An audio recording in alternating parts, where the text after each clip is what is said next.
Okay, we are live. MME live. Just a quick, short, late stream.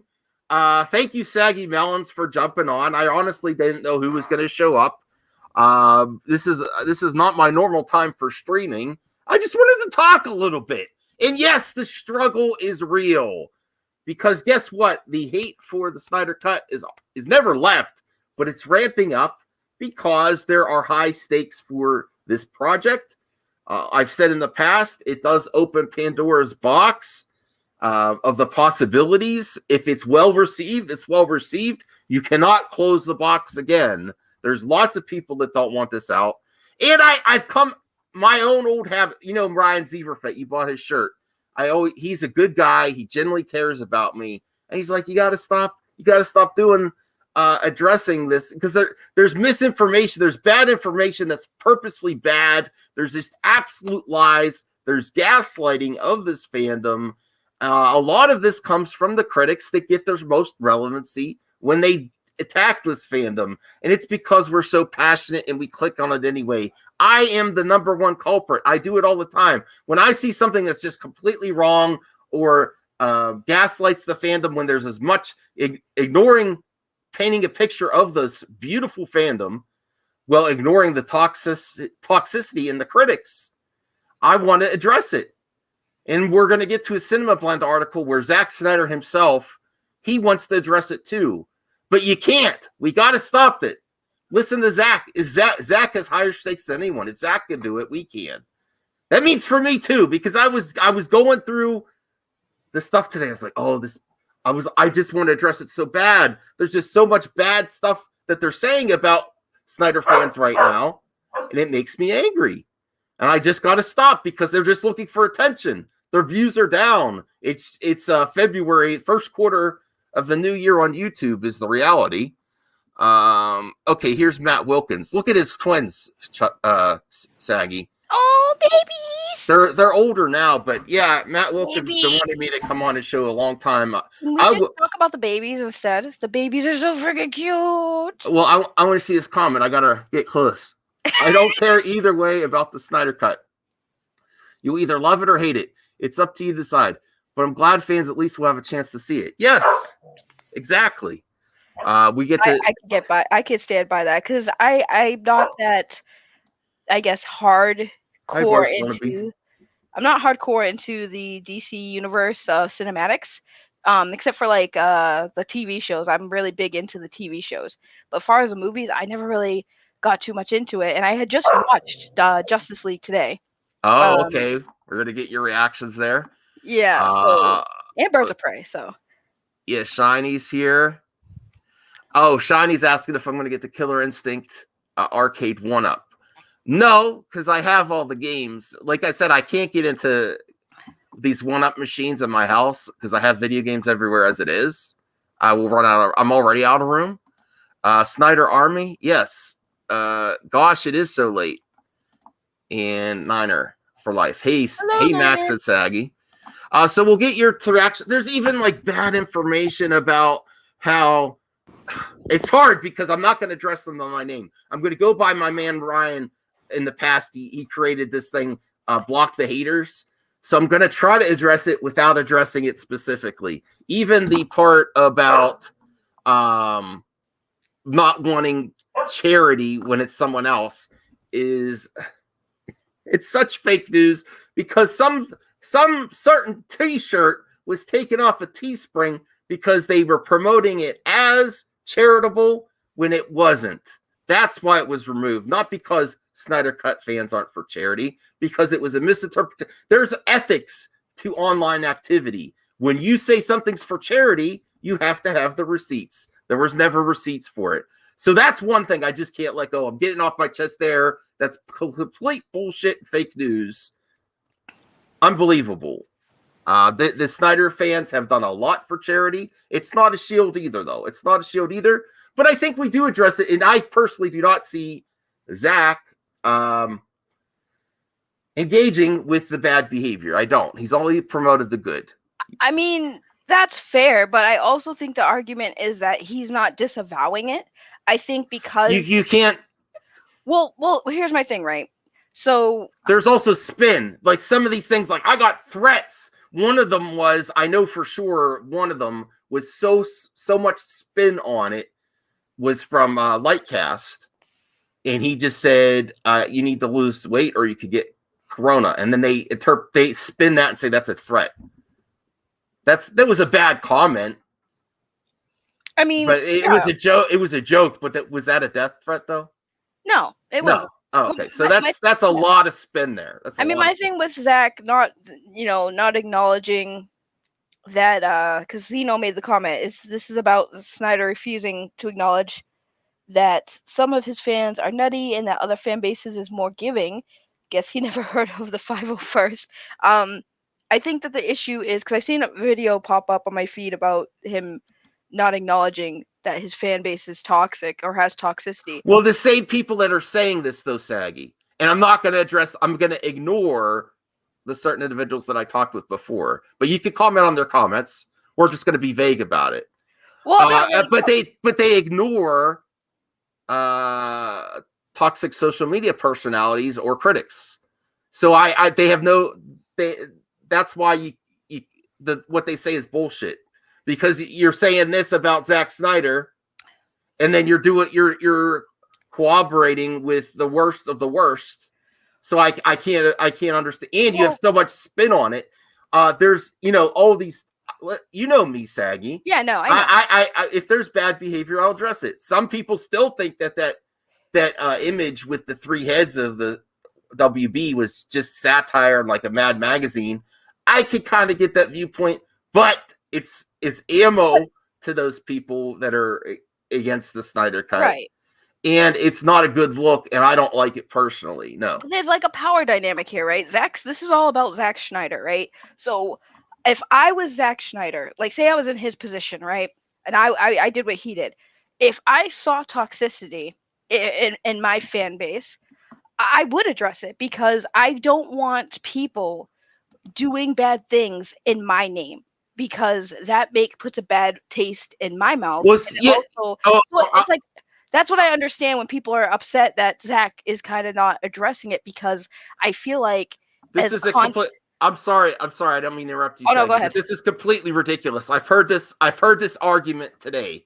Comparing Zack Snyder to Trump is absolutely ridiculous. I'm sorry. No, I agree. No, not addressing actual like internet twidiots for saying something stupid on the internet is very different than giving commands. Let's march here. Let's stop this. Let's take this. That's inciting. That's completely different. He's encouraging it. Zach is not encouraging the bad fans. At the very most, you could say the argument is he doesn't see it or is ignoring it, but he is not encouraging this behavior. That is completely different, ridiculous. He's not encouraging it. He's not saying let's go to WB and take back our movie. Right. That would be the direct parallel if Zeno. Right. No. And I'm sorry, all this minimalizing of what Trump did, I'm not getting into politics, but that's bullshit too. I'm sorry, that's bullshit. I mean, like I said, it's just, if I was Zach, I would at least say, hey, I don't like this. This is not what I'm doing, or this is not what I agree with, just so that people know that he's watching. And okay, that's a fair point, but why would you do that in the same article where he's talking about, he's not naming the names of the actual, we all know who he's talking about in the Cinema Blend article. He's saying people have sour grapes about my movie and the movement, and don't give them ammo either. If he says something, it's just going to be used as ammo. The proof is what he does, how he engages. He only interacts with fans when it's a fundraising event, when it's something positive. So he does not encourage this. But he should also, if people want to spin that narrative, I would literally just be like, hey, I don't agree with all of it. I have no control, but just know that if you are doing these toxic things in my name, I don't want no part of it. I would say, like I said, if I was in his position, listen, if I ever blow up, guys, on YouTube and become a somebody, for the love of God, if I see people being toxic or attacking other people on my behalf, don't follow me. I Did will he tell say, you that straight up. Zeno, did he say stand by and stand ready? No, he did not say that. He is not encouraging it. He is not encouraging it at all. And Zeno also says his comments in the article were toxic too. Would you not want to address the bad information about your movie? Like everyone's saying it doesn't exist? It doesn't exist. Oh, hey, Enosh. Hello. Enosh, I finally watched Justice League. I finally caught up with everybody. no, I am struggling myself, Enosh, but my good friend Ryan, he's always like, the block out the hate was a good movement that he started before, and I'm trying to do it. I try to want to address things, but without addressing directly, it's difficult. But there's a accusation here too by Zeno from the Cinnamon article that his comments were toxic. No, I don't believe so. We can examine I was going to examine the article anyway. Basically, Zach himself in the article says, I too want to address this stuff head on. That's his personality. Yep. But the best thing to do is not. And that in one of the parts of my stream, I was going right down the thing I was doing I normally do. You know what? I like to address it. And I'm like, no, I stopped myself. I'm like, no, this is not the way, because it's basically man babies on the internet that only get the relevancy when they do this stuff. And that's to the top to the bottom. John Campia, who's the other guy in my thumbnail? I forget his name now. I'm not naming the other ones. Scott Mendelson. Yeah. Well, let me ask Enosh since he's here, because he has a pretty good. I would say I could consider him having a fan base. If you saw fans, like say you had issues with somebody online and you made a video about it, now all those fans are being toxic, going after that person. You never said go after them. You just said made a video about it, and you can't control people. But at some point, if it got a little too crazy, would you not feel like saying, hey, guys, like, I don't want you doing this. Like, relax. I don't want you doing this in my name. We would just give ammo to the haters. He addressed the haters in the same article as my belief. Like, don't even address it. Just focus on the positive and only engage with the positive. That's a good thing, but there's also spin about this actual threats. You can't believe it. You can't believe it. But the thing is with the internet is that everyone has a voice on the internet. And that's a problem, because everyone wants to have their voice. And it's a problem, but it's fine. Everyone is entitled to have an opinion. But it also comes with, like, when you are a famous person, a celebrity, you don't want people doing things in your name. You can't control them, but at least letting people know, like, hey, this is not what I want. I am not. Boom, it's over. Now people know. Now people can't cry and say, oh, well, no, Enosh didn't say anything about it. He clearly doesn't care. He's clearly enabling it. You don't want that. Nobody wants that. I say lead by example, and the Us United hashtag that he agreed with the Nerd Queens and started that is to say we need to do this. And in his article where he says I like to address things personally too, but he doesn't, is also leading by example. So that's where I was like, I gotta take a step back, and this is the most important time for the Snyder Cut. Don't give the opposition ammo, and lead. Go also by what Ray only interacts with good faith actors or good faith people, personalities too, not bad actors. Say, Ray was fucking awesome as Cyborg. When I watched Justice League, I was like, I am so sad that this is happening when I finally just saw Justice League, because he was so freaking good in that movie. And I was like, dude, I want to see more of him, and I want to see him as Cyborg. And I honestly can say I don't want to see him recasted. Like, he was so good in that role. And you know what was disappointing about that? I wish he had more of a role in that movie than he was given. Well. And I was sitting there like, damn, he's friggin' good. I was like, he's hot. He's so flawless. That armor. Oof. I never had a thing for robots, but girl, I'm trying. I'm telling you, robots are gonna be okay. Enosh is later lay some down some heat. What are you thinking, Enosh? What are you thinking, man? I love Enosh. Give it to us, baby. So here's the thing about that. Saggy, I appreciate your comment about this. I really do, and I love you. I love you too. And I get the simplicity of your comment. Okay, here's the naivety of your comment, though. Yes, we are at a point with these people who are yelling toxicity that you do not understand the toxicity in which they live. They have literally burned out their receptors. They have literally burned out their own feeling points to even know what toxicity is, because they do things like attack people and then sit back and claim victimhood when somebody simply calls them on the carpet. Today, someone literally compared Zack Snyder to the KKK, compared Snyder fans to the KKK. And then when I called them on this and I said, no, that's not right. And when other people simply said, that is not a good comparison at all, then this person tried to fall back and say, no, this is an analogy. This is an analogy. And somebody said, you're comparing them. I'm not comparing them. This is an analogy. It's just making a point. It's not an analogy. It's making the point, like you just said, Saggy. Like, why wouldn't you say something? Why wouldn't you say something? Why wouldn't you say something? To that point, I then shared the very definition of what an analogy is, because this person was literally that just, and I don't use this term as a degrading term, it's just the actual term is ignorant. Mm-hmm. They did not understand what the definition of an analogy is. And I've got it here.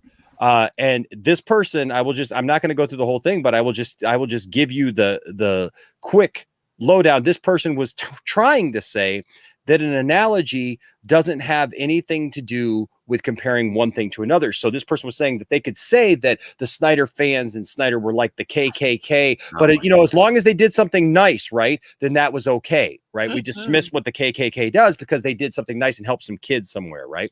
That's what this person was saying. I said, I'm not comparing them. Analogy is a noun.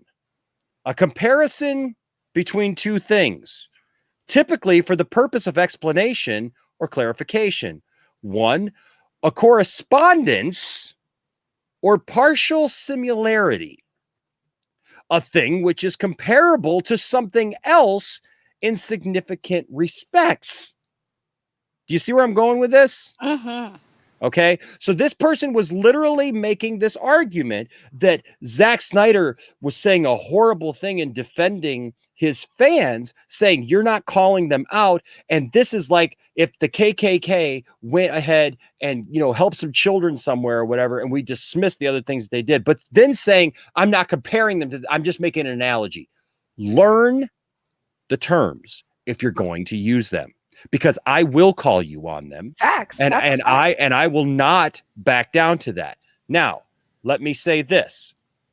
As far as Zack Snyder goes, what people, what Saggy, you need to understand about this is we are past the point where Zack Snyder can simply come out and say, hey, you know what? I know that there are always going to be people in any fandom that, take things too far or whatever, because it doesn't matter what Zack Snyder said.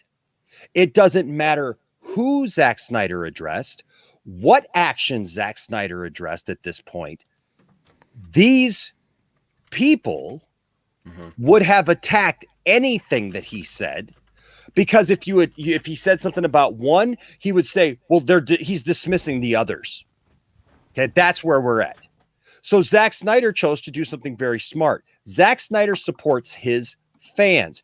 If these people that we're not going to name want to make this discernment between this is the cult and this is the just the fans, and the fans are okay, but the cult is bad, then you need to also make that same discernment when Snyder says this fandom came together, these good people came together and have raised over $500,000 for suicide prevention.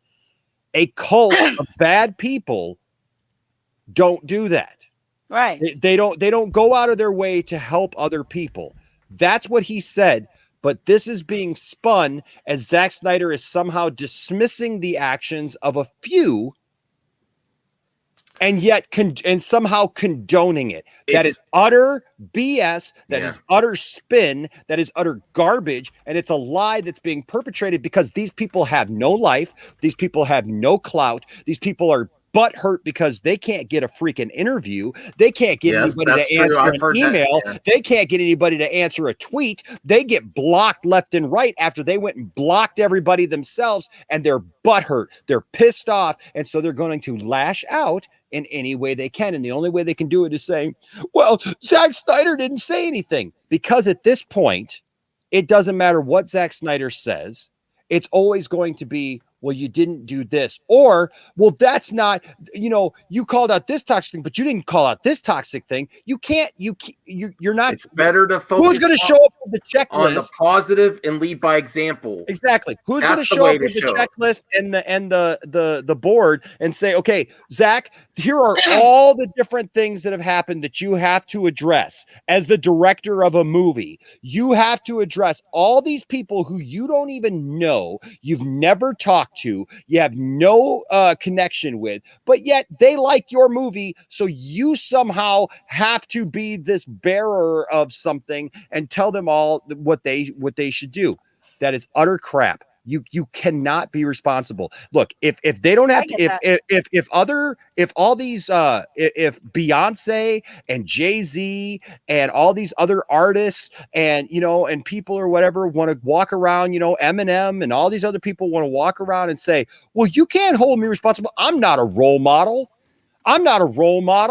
Right? And that's what is said over and over again, because we say that artists cannot be held responsible for, even if they put out crazy things in their music or their art or whatever. I mean, somebody makes a horror movie about murder, and then somebody goes out and and commits murder. We don't say, well, it was that person's fault. The studies have shown that people don't kill people because they play violent video games, even though that's been something that's been perpetrated for a long time and been tried to stick. It's not true. So the thing is that as artists, you can't sit there and say, well, because Zack Snyder made Justice League, he made this Zack Snyder's Justice League, that these people are bad people and they are somehow his fans, so he has a responsibility to tell them what to do. It doesn't matter. That's why he focused on the positive and said, listen, these people came together. That's what my song is about that I'm finishing up right now. That's what all that this is about. This is what the movement is about, and people need to get back to and understand. And these people you got to understand, these people are literally angry. They're literally crying foul over the fact that they didn't like the fact that Zack got his movie back. It was his movie, and he got it back because his fans came together. Yet these people are yelling and screaming. And then, like, this same person was talking about, like, after this same person who doesn't know what an analogy is, was also crying foul, saying that they had received death threats and the R word. Listen, I don't joke at death threats, but you have to take this in the context that some of the accusations are from people that spin, and you just don't know, because here's the thing, it's hard for me to believe. It's hard for me to believe sometimes when people produce nothing.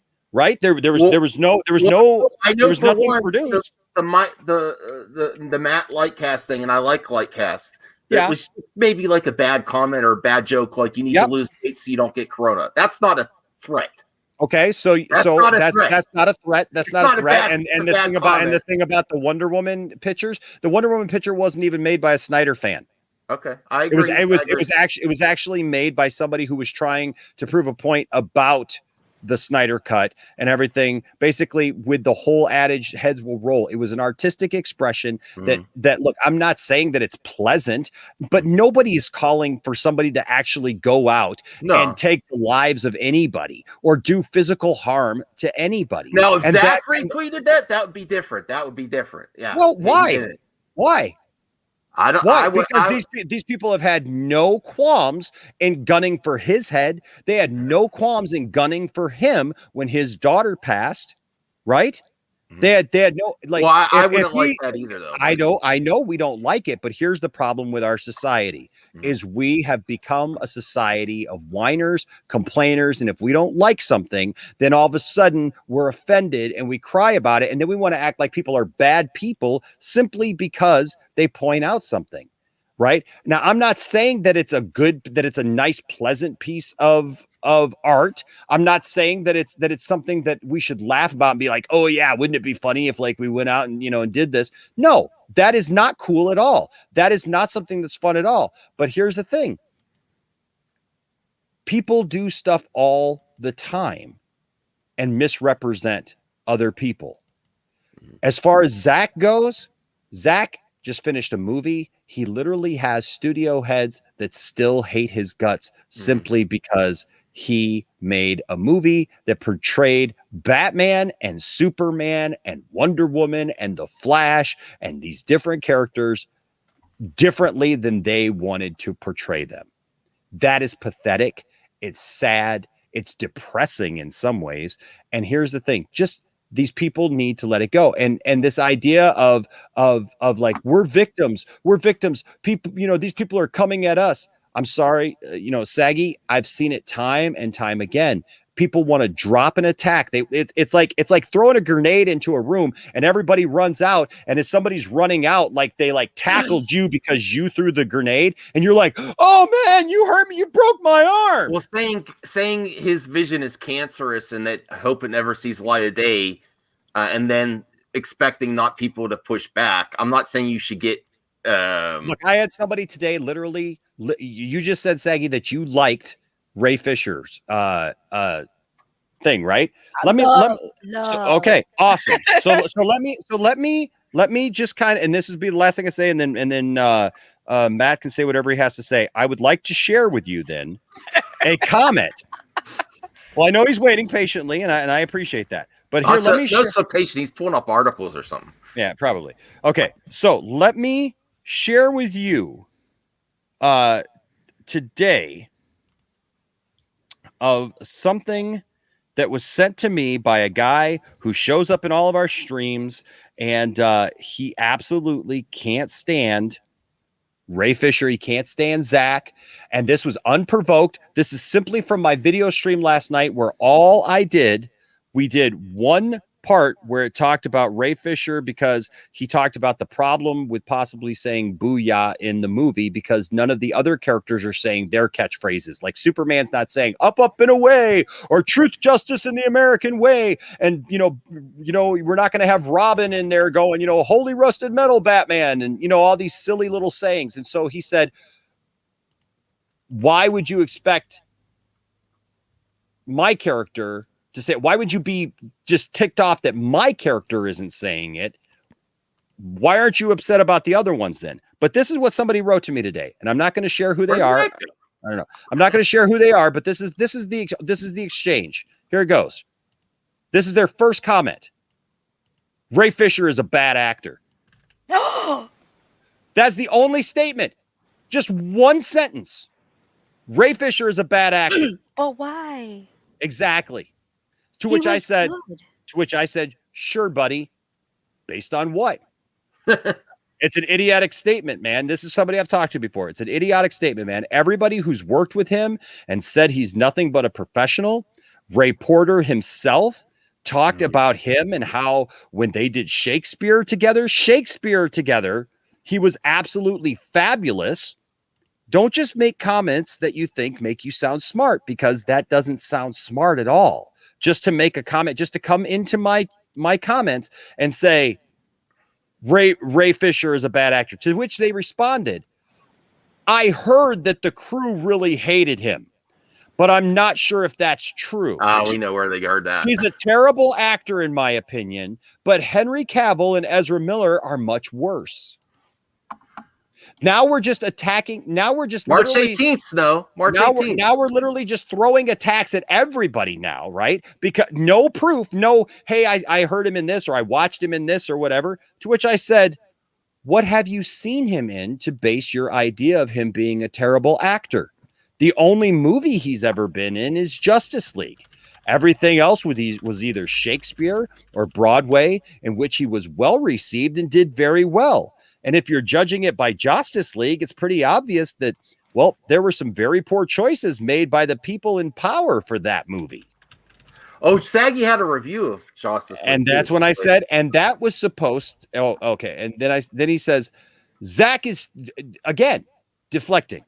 Zach is terrible at directing actors. Oh. So I can only imagine how bad Ray, Ezra, and Cavill are going to be. Ray is proof that Shakespearean actors can be garbage too. Well, can we? I got three more. I got three more. Okay, the biggest problem in the review community on YouTube and stuff, that's not critique. Garbage. No, exactly. That's just what everyone said. To which I said, no, the sheer magnitude of how everything you just said there was completely wrong. You still have not given an instance of how do you supposedly know that Ray is a bad actor. So given the fact that you refuse to actually give proof of your comments, it shows me that you don't actually back up your comments with anything. You basically just shoot from the hip whatever you think is smart. There's literally a cast of people and others who have worked with Ray on Broadway and doing Shakespeare who have all come together and said that Ray was a tremendous actor. What are your credentials? Some guy on YouTube? Seriously, what are you doing that's so great that you can just randomly pull stuff out of your butt and see and say about people who are actually working for a living, doing what you say they can't do? This is an asinine conversation. As for Zack Snyder, literally everyone who works with him has said what a great director he is and how amazing he is and what he does. Again, who the heck are you? Your opinion without any kind of backing or anything to solidify it means absolutely squat. You literally have nothing better to do than to criticize others who are working in the industry that are being trusted with millions of dollars to do their job, while you sit on the internet and enjoy standing behind a keyboard. I'm not getting any kind of critical feedback from you. This was their response to that. LOL. I didn't read any of that. Laughing emoticons. Zack Snyder is a visual stylist and nothing else. Ray's behavior outside of acting contributes to his atrocious performance. Oh, God. You understand something? What? These people who are claiming so bad that Zach is toxic, the fandom's toxic. You're literally attacking you sit there and attack and say they're like the KKK. Okay, so nobody's supposed to answer that. Every comment that I saw, and they blocked me, by the way. When I answered the KKK thing, and I just said, "Hey, you have absolutely nothing, and you don't even know what this is, what the definition is." Their answer to that was to block me. Yeah, this is who you're dealing with. That's the only answer. This is why Zach doesn't need to say a word to him. And like he said, I would love, and I love how he put it. I know who they are, and I would love to go after them, but I'm not going to, because it's a waste of his time. It's a waste of everybody's time. He has a movie to focus. Why would anybody get all caught up in a controversy and caught up in all these people's dramas, these online people, these YouTubers, right? That we've talked to? Why would you want to get caught up in all their drama when you have a movie to put out and you have a career? Right. Focus on the positive. Hey. God, Enosh, you could sell me a ketchup popsicle with white gloves on my hand. You could sell it to me. I want to hear from Matt, but I'm about to embrace the us United thing and block out the haters again, Enosh, because I think we need it before this cut comes out, because it's ramping up. It's ramping up. The haters are hating more and more and more. Yeah, they just want some clicks off Zach's They know it's all going to end here pretty soon. What's in that cup? This is a blueberry and oats premier shake. It has 20 grams of protein in it and 7 grams of fiber, and it tastes. It's warmed up, by the way, and it tastes just like a blueberry muffin. Ooh. You sip that delicious drink. So people say Jarbo's about to freestyle or drop it hot. What's Jarbo doing? He's dropping a mixtape, bro. Look at him. He's about to spit fire right now. I'm literally just sitting here, listening to Enosh continue to talk. So spit that's. Fire. I don't even really know what was going on. What's the question? God damn right, Charvo. No, look. Well, no. I'm aware. I'm aware of what's happening. I'm aware of what's happening. What is the specific question? Because like, it was going off about some troll for a while, Okay, so and I get overall, it. That guy was an idiot. The question basically was, should Zack Snyder talk about? Should he acknowledge the toxicity? Acknowledge the toxicity in the. Keep it on the positive. Lead by example. That's what I say. So here, yeah. Well, for one, I do think that is the right course of action. But at the same time, that interview that came out, was from a long time ago. Wait, right? really? That interview. That's not a recent. That interview is from Zack Snyder. From Sean O'Connell's release the Snyder Cut. To come out now. Yeah, so that interview is from like 2018, maybe 2019. I don't know. Then why did it come out now? Because the book's not coming out till now. And so if you've been following my coverage of it, I've been calling out Cinema Blend for their unethical practices in promoting it. Oh, damn. I have a video at it today. It's Sean O'Connell is absolutely 100% engaging in unethical conflict of interest practices with the promotion of his book through Cinema Blend. If you read his articles that he's putting out there, all he's doing is he quote mines his own interview for a for-profit book, and he runs 2 adverts in the articles, the one last week with the quote mining and today with the quote mining. And I'm looking at the wrong camera. And I was looking at this camera, and this camera's on because this camera's out of batteries. So he's writing these articles that he should not be writing. Like any media person in publishing would look at him writing these articles and go, this is conflict of interest. And so the editor-in-chief today tried coming to his defense in a very like terrible way. And he's like, oh no, I okayed it. I'm like, that doesn't matter if you okayed it. It doesn't matter if you okayed it. You're still using your platform to promote his for-profit book, and he's the one writing the article and shilling for his book in the article. Like, you should not be allowing any of this to happen because that's not ethical. No, it's not ethical. None of that's ethical. It's you got the right idea, Enosh. Definitely, brother. Yeah, give that protein shake. Roll, baby. Yeah.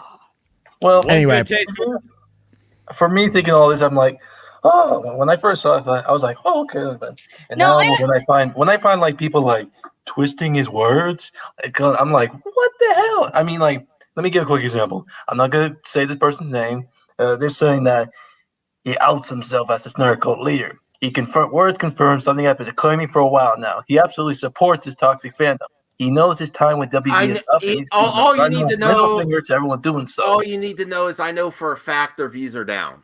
I know for a fact their views are down. I mean, I understand what Enosh and everyone here is saying. It does make sense. Like, it gets to a point where Enosh is right. You know, you guys are right. He is making movies. That's what he should focus on. And that makes sense. I can understand that. That makes, when you put it like that and you bring it more to perspective, then yeah, it does make sense. But you have to understand my ignorant comment, right, in the beginning is from somebody who doesn't think that far ahead. You're not thinking that this is a man who has a career and is focusing on just doing that, because in a fan's mind, we don't acknowledge that. We don't care. Well, and see, that's what I was saying, Saggy. That's where the manipulation comes in. Yes. Because people who don't know, like they read the headline and they see people saying Zack Snyder is not answering these allegations, and it automatically puts this idea in your mind that Zack Snyder is like not coming through with something he should be doing, or that Zack Snyder is like somehow leading this charge or whatever, against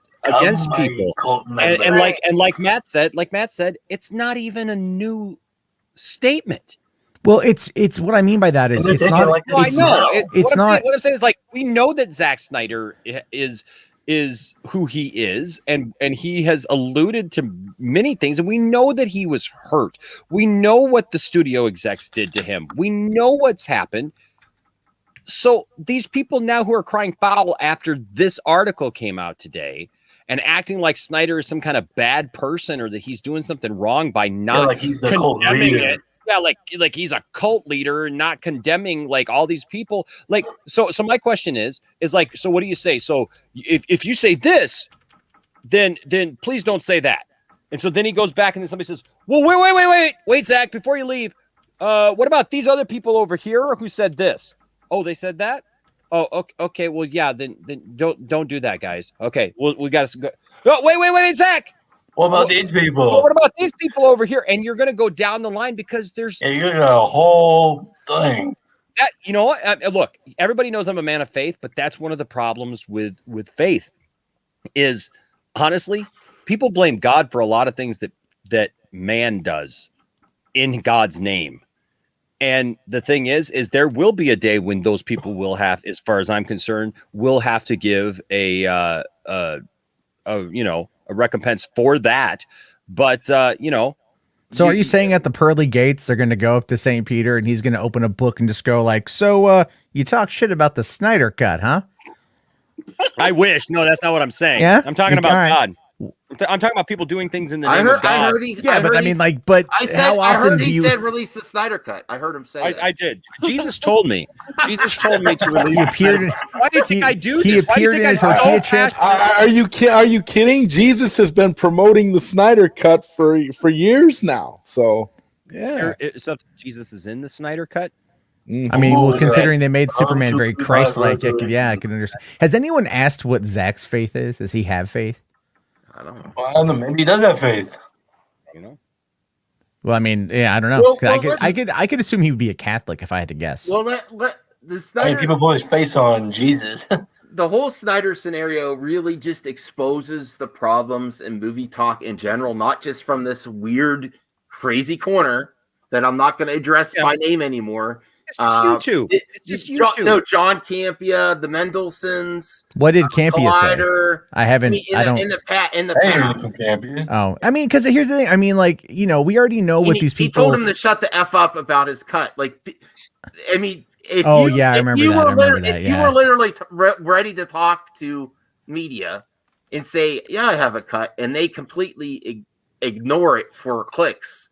I mean, that's pretty much what's happening in this article. And he says, I would like to address them, but cooler heads tell me not to. And you can tell how old that article was. Yeah. To answer about that. This is an old quote from 2018. Why are people making it feel like he's saying because this now? Because it's new and because it's being framed, even though it's coming out of the book, it's being framed as unearthing a quote. It's quote mining. It's when I'm talking about the ethical practice. And here's the thing. And I said this earlier. I'm actually a little bit ticked off at the Snyder fandom because this is something. This article, the other articles that it's because the way I personally view it is that where is the pushback against it? Because we know that these are old quotes. We know that they're going to be taken out of context. We know that they're going to be used to attack Zach. We know that Sean is writing them as adverts for his book more so than literally anything else. And yet people in the fandom aren't saying a damn word about it. People aren't saying a damn word about any of it. Not that it's old, that it's happening. That it's blatant. It's blatant conflict of interest. It's unethical practices. It's designed in order to be controversial and to frame Zach in a negative light.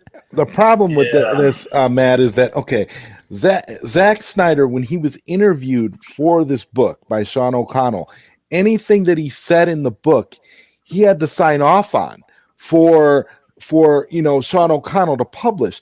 If Zach didn't. Anything he says, but if Zach didn't want Sean to put a certain quote or something in the book, Zach wouldn't have said it. Zach knows how this works. Yeah, he needs to know. Here's my question though. Here's my question. Has Sean had any contact with Zach recently? Has he been on Cinema Blend recently? I have no idea. All I'm saying on this one is he got the interview, he wrote the book. Anything that Zach says to him in the context of that interview is going to be open and available to use. And Zach is aware of it. He doesn't sign off on shit. He doesn't have to. It's like, that's such a weird thing to say. It's like, that doesn't matter. When you're talking to a reporter and you're giving an interview, anything you say is on the record. Nothing is off the record, and it's all up for game. So I'm not saying that Zach said this to be bad or to do anything bad. What I'm saying is that the timing of its release, the context of the article of Zach talking about the haters, all of these things. Yeah. It's all being used to sell the book. That's what I'm talking about. And here's another thing. Okay, I mean, I get where you're. That's what I'm saying. Now. That's what I'm saying. And it's like, and there are elements at play when you look at how the media operates. Clickbait. Yeah. It's clickbait, but when you look at how the media operates, everything is clickbait now. Yeah, so but what we're talking, but I'm not. Everyone, It is again. There's a larger point here, and that point is when we're talking about accountability with these bloggers, right? Like they all days talk a lot of shit, and they all do all this crap, right? And everyone's got the usual suspects depending on what side of the whatever you're at. And then you see someone on your side who's engaging in something that if it was done on the other side, they wouldn't shut the fuck up about it. And they're not saying a damn word because it fits their narrative. That's what I'm talking about. Is there is a lack. There's an absolute lack of consistency across the board when it comes to this kind of stuff. But that's what I'm talking You're about. alluding to his intentions for the article. I enjoyed the article though. But the fact is, the article is firing everybody up, whether you're part of the whether you're part of the Snyder Cut, whether you're part of the Snyder Cut movement or not, it's firing you up. If you hate Zack Snyder, it's firing you up. What's this going to do? This is going to prompt people to buy this book because they're going to want to read this book. They're going to want to know what more. They're going to want to. Yeah, that's what it is. It's a marketing ploy. It's a marketing tactic. Mm-hmm. It makes perfect sense. I totally understand. I mean, it is. No, it's fine. Is. Look, it's fine that it's a marketing tactic. Okay, because when you have books come out, there's always like excerpts of chapters. Right, they do that all the time. Right? Think about all the political books that came out about Trump. Yeah, but hold on, but. What we're talking about here is the fact that the author of the book is promoting his book with excerpts from his book that is for profit on the website that he is paid a salary to work at. That is what I'm talking about. I don't give a shit. I get what you're saying about the book. I don't fucking care about the book. Let it come, let it go. I don't care. What I'm talking about here. They have to say this is an advertisement. They have to. Yes, there's and they have 2 adverts in there, both last week and this week. It was the second paragraph today. Very visible. Yeah, there's no disclosure over there being an advert or over the fact that the editor in chief okayed it. Right? That's what I'm talking about. That's all I care about. Like that's it. Literally, people are gonna the articles are being quote mined in order to have maximum impact leading into the release of either the trailer or the book itself. Sure. So the marketing aspect is there. Very soon, and my whole point, dropping like flies. All I'm saying is like it just gets somebody else to write the fucking article. Like that's it. You know what I mean? Like that's that would be how you get around it. That's actually a good idea, Matt. I don't know why they don't do that. That would actually because make sense. No one fucking listens to me. That's why. Like this is a game I understand. No, this is a game I understand. I've been doing this for a long time. I understand this kind of stuff. I mean, they got a staff over there, don't they? I don't know. Their website sucks. It's shit. I hate Cinema Blend. No, it's terrible. No. It's terrible. No. It's terrible website. Collider, Cinema Blend, Slash Film's like the only good one. Oh man. What? I'm just saying, it's like look. I mean, Screen Rant's the absolute worst. Let's be fair. It's the absolute worst. I don't think anybody's going to argue with you there. Oh my god! I used to have an RSS feed for them, and they pump out like about 1,000 articles. I feel like 1,000 articles a day. They're about as bad as We've Got This Covered. No, We Got This Covered. Don't even get me started on We Got This Covered. But yeah, they use Facebook. It's a whole weird thing. I don't think there's anything as bad as We Got This Covered in cosplay. Well, you know what cracks me about We Got This Covered? Here's the problem. Toxic fandom is a big problem all across movie talk, but also bad behavior among critics and access media and everyone that has these websites. They do gaslight for their own bad behavior and never call out their own bad behavior. Just focusing. Thanks, Geeks. I appreciate that. It's the thing is, it's like when it comes to the behavior. All right, like we learned this during Gamergate, where you had video game journalists writing about their actual romantic partners that they lived with, and they didn't disclose any of that information. And it's like, look, I don't care if you want to write about, like Max, you could write about a family. You could do a video where you have a family member and you're like, I'm going to promote and pimp the hell out of your channel and I want everyone to subscribe to you. And I wouldn't care. I'd be all for it. But if you didn't say that this is my family member and that I'm doing this as a favor and provide that disclosure, then I would look at you a little bit differently. Because I'm like, then you're not being honest with the audience about where this is coming from and what its true intent is. And it's something that gets overlooked so much on this platform. And so much, and like I said today, if I don't think anyone here saw my podcast, but I said, start calling this stuff out, man, left and right. Call it out. Call out Doomcock. Call out all these bad actors, because it's time to take back. It's time to take back movie talk, because these people just we need the bullshit. real movie talk back. Well, the way you've explained it all to me now, it's like I'm sitting here like, my God, this is eye opening. This makes perfect sense. Come on. And I think that's the problem, though, Matt. I think a lot of people probably are not going to understand it on the level that you just broke it down. No, they're not. They're not. That's the reason. When it comes to enthusiast media, right? Enthusiast media is never held at the same standard as journalism. It's never held, even though it is under the same construct, right? And so you have as enthusiast press that come on in, and they don't really have the same kind of, there's no ombudsman that works within the company that's meant to sit there and go, okay, this is ethical, this isn't ethical, this is what you should, like, to keep it on the straight and narrow. What they've got, they don't even have editors in some of these websites. They don't, like IGN. Yeah, well, it's like IGN didn't even have an editor for like the longest time. I don't even know if they still do or not, but like that's been a complaint where their contributors just write the article and they post it. There's no third party reviewing it in order to make sure that it meets specific standards, because nowadays it's all about pumping it out the fastest, getting the clicks. And if you're wrong, just saying, oops, I'm sorry, my bad. And then, doing it again later on when you're called the hell out, Doomcock. Have you seen his latest video? He is totally on the ropes. This video that we're going to be reviewing actually now it'll be tonight, Thursday night, 9 p.m. Eastern Standard Time. I hope you don't mind. 2 cents on nonsense. 2 cents on nonsense. And we're actually going to have Lex and your friends, Nick and Lex. Yeah, Nick and Lex. We're gonna have Nick and Lex on. We're gonna have Nick and Lex on, and then we're also gonna watch his video where basically Doomcock is upset because people are pushing back on him this week about his whole thing about the sequel trilogy. Oh no! I would love it if he would get in a call with me. I would love it. Sequel trilogy being revoked in Han, Luke, and Leia all together, whatever. People are actually, because an actual article came out. And this has been the point. Like we called him out on citing articles that don't exist, and we've also called out Mike Zero on citing articles that don't exist. And so an actual article was done with Jon Favreau, where Jon Favreau said that the Mandalorian, that they're aware of what's coming next, and that it's going to connect with the sequels. Doomcock. This video pretty much is Doomcock. Like, I don't even think that he took the time to write it.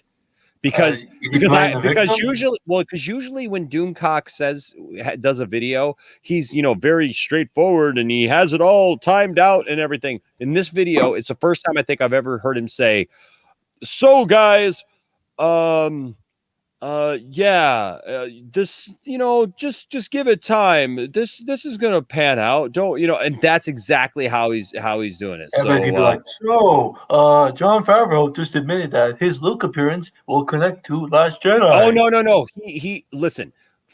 He tries to spin it, of course, but literally you would have to you'd have to do gymnastics down the street, around the cul-de-sac, back around, and I mean to make his things work on this whole thing. So this is a good question, and Saggy, I want to hear. People are doing that, but I want to address this question first because that's interesting. What do you think of the people using the accountability over entertainment wanting Jared Leto out because of their claims of supposed cultist behavior? I would say bad behavior. I love Jared Leto. I want to see his full vision, but I think some of the stuff that he put under, what did they say, method acting was ridiculous during Suicide Squad, and I think that should be called out. I don't think he should be kicked out, but he shouldn't be doing that anymore. Hold on. Can I ask you a question about that then? Yeah. Okay. For all eternity, people have been pranking each other, doing crazy things. And why aren't we, if everybody was so upset about it, why aren't the people that it happened to Well, actually going after. I don't know if it was a real used condom or a rat and stuff like that. That's like, okay, that's real weird. A real rat. Well, what I'm saying though is if people felt threatened or whatever and they brought it up, I mean, then I believe yes, if he did something that made them feel uncomfortable, I think it should be addressed. That it should have absolutely been addressed. But here's the point: is that everybody was chumming it up with him and acted like it was funny, and I've seen them all laughing. Now, whether or not that's different, that's one thing. But you know what? Until you hear somebody else do it, it's not for us to say that that Jared Leto should be held accountable. Well, wasn't there an article that came out that where Denzel Washington called out Jared Leto for his method acting for the movie The Little Things? Wasn't there an article that came out recently within the last couple of days where I think the headline was something like Denzel Washington is having none of Jared Leto's method acting antics or something along those lines. So he has a history of being a method actor, and he gets knee deep into the role of any character that he plays. So that's just that's what method actors do. So I mean, it's like look at Heath Ledger when he played Joker. Yeah, he was in character, example. and they've talked about how like even that led to him like having the insomnia, which I think led to his unfortunate passing. Right, they literally become the character. That's what method acting is, and they never come out of it. Even when they're in between takes and stuff on the set, they're still in character. They're still that guy or that girl. So it's kind of so it's really crazy stuff. I just looked up the article. I just looked up the article in question since Zod brought it up because he said it. I just looked it up because I was like, let me Google it real quick. So 6 days ago, an article came out. Denzel Washington says Jared Leto didn't indulge in his method antics on The Little Things. Oh, okay. Good. Oh, okay. But here's the thing: what Enoch was saying. Well, the actors on Suicide Squad have been very vocal about the weird things that Jared Leto did to them, and they've never said. They were like, yeah, it was a little weird, but they never said anything like along the lines of, oh, well, that was inappropriate. They said, yeah, he did a little weird things. It was a little creepy, but they also never talked about it, but they never publicly said anything. And they definitely talked about it. Nobody ever said that they were scared or that like they really felt threatened or anything like that. And here's the thing. If he was doing things that really stepped over the line, then it should absolutely be the responsibility of those who are in charge of the movie, the studio, the director, whoever else is in charge, who's seeing those things happen and not saying or doing anything about it. I don't care if it's a method actor or not. If you're doing something that's inappropriate and making people feel threatened in real life, I don't care if you're Jared Leto or anybody else. You know, I mean, that's not right. Right. But here's the thing, though, is that was all played for a laugh 5 years ago. Exactly. So it's like it was for the film. Yeah, it was all like, oh yeah, what are some funny stories on set? Oh well, Jared was really into character and he would like prank people, and you hear about pranks all the time on set because people are, again, the people who don't know how movie making works really should stop talking about how movie making works, because when you're on, like I did a film for 5 days. We shot in a terrible studio apartment in South Central where like the bathroom was so molded over we had to stop production and clean it. It was like terrible. It was a terrible environment. And the 20 of us that were in that loft were there for a whole week. We got to know each other really well, and you start joking around and messing around. My very first day on set, the very first shot we had a nude Brazilian actor. Right? Like the male lead was completely nude in the shot, and I had to go adjust the lighting, and I was eyeline with his dick. And then as I walked over, he just, naturally kind of turned and went, hello. And like his, like it just flapped towards me. Like it wanted to say hello too. Like you get real intimate with these movies. Sometimes you get real intimate. What was it? Was it like my 10-inch Superman here? No. What? This one had red eyes. Okay. This penis had red eyes. Because I mean, what was it like this 10-inch Superman then? I don't know. I don't care about 10-inch Superman. I got a pair of 10-inch Supermans. That's why I'm just wondering. That's cool. I don't know. This man talks about his 10-inch. He's talking about his toy. Yeah. I got a black thermos here that's about that looks like a fleshlight. That looks like a fleshlight. It's a thermos. It's a thermos. I mean, it's pretty thick. Yeah, you pop the top off that thing. Is that a toy in your pocket? Yeah, it is a toy. That's no, I'm just saying that, you know, when you work on these movies, you get to know each other really well.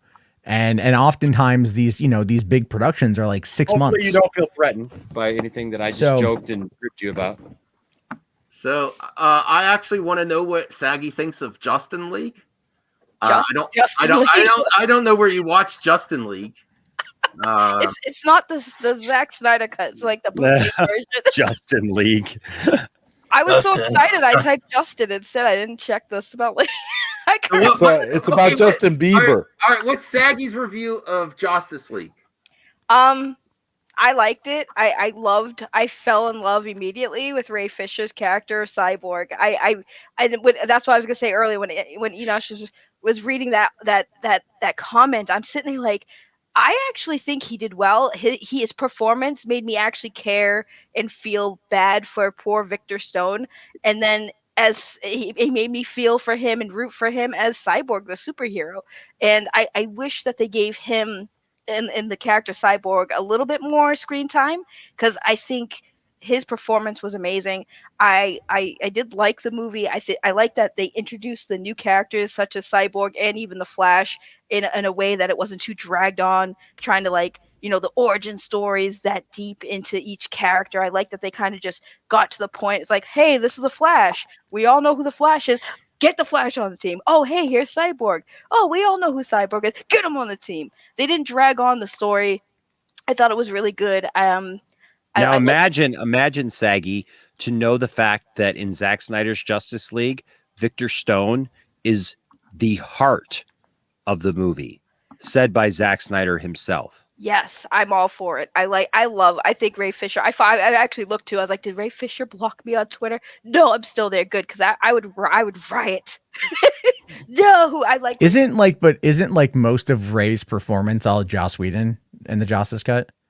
I think that they did redo a lot of his stuff. Yeah. I think they redid there's like 80 pages that Joss had written. Yeah, the last I heard it was 88, but I don't know. Yeah, it's changed a couple of times. Either way, it's like I think Zach said like all we've seen is like 20% of what he shot.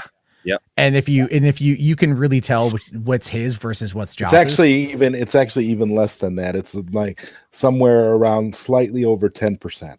I hope they don't recast. Yeah, which means everything we saw. I honestly don't know how people come up with these percentages, because the percentages have been all over the place. But yeah, and that wasn't about you, Zod. I'm saying like I keep hearing, like literally I keep hearing everybody like throw out a different percentage, and I'm like, how do you figure out the percentage on a? You know what? I seen that somewhere just for full disclosure. Oh, I've seen it too. I've seen it somewhere on Vero, and that's from somebody who was talking to Zach. So I don't know. Well, I know that when people first started talking about like the percentage of like what was there and what we were going to see.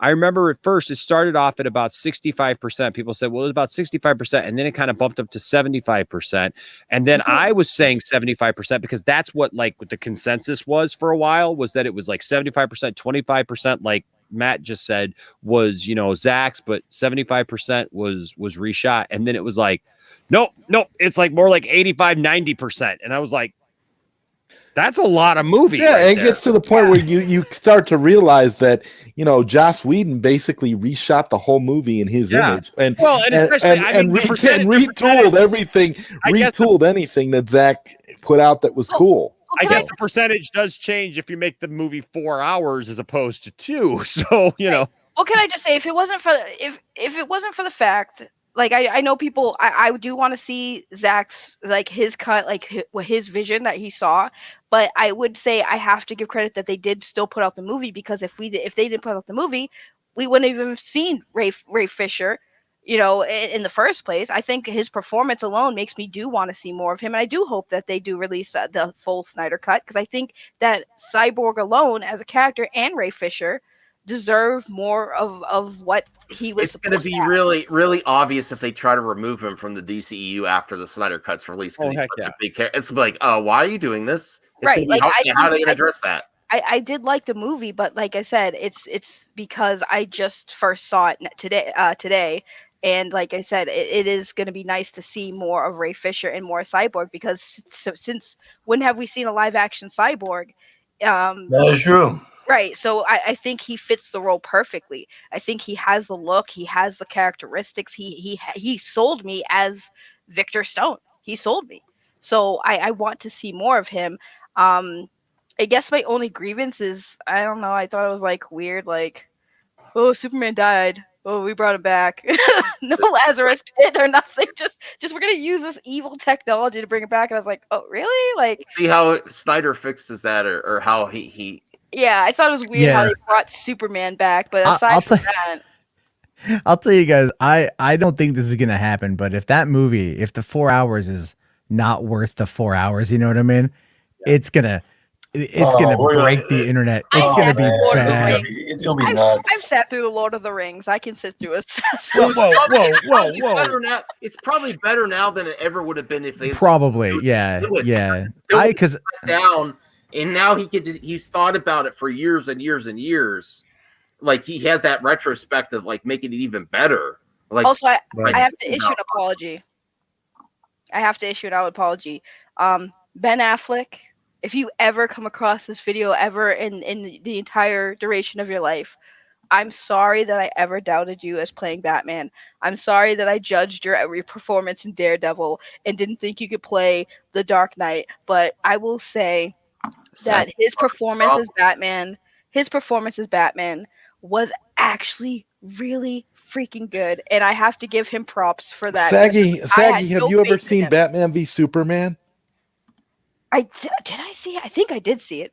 I don't think I liked it that much. I don't know. I think I started watching it, and I don't think I finished it. Don't quote me. You watched Justice League before watching Batman v Superman? Oh my God! You just broke Enosh. I did. Well, we had two choices. Saggy, can we talk? Saggy. Hold on, Saggy. Have you watched Man of Steel? I did watch Man of Steel. Okay, you're sure? I did. I 100% watched Man of Steel. I did. Okay. It was on Netflix. I watched it. Well, you did realize Superman was dead, right? Bye, Saggy. He had a mustache. No, I did know he was like a cock case. I did read like reviews and stuff and like some. No. Did you watch a movie where Superman died in it? No, I did not watch it. Now what you need to do is you need to really go back and watch Batman v Superman. Then you need to rewatch Justice League and tell us if you think that it's the same style of movie. Okay, that's fair. I'll do that. I did watch Birds of Prey too, by the way. I'll do a review with you, Saggy. We'll do it on your channel if you want. I did, but no, I Ultimate cut.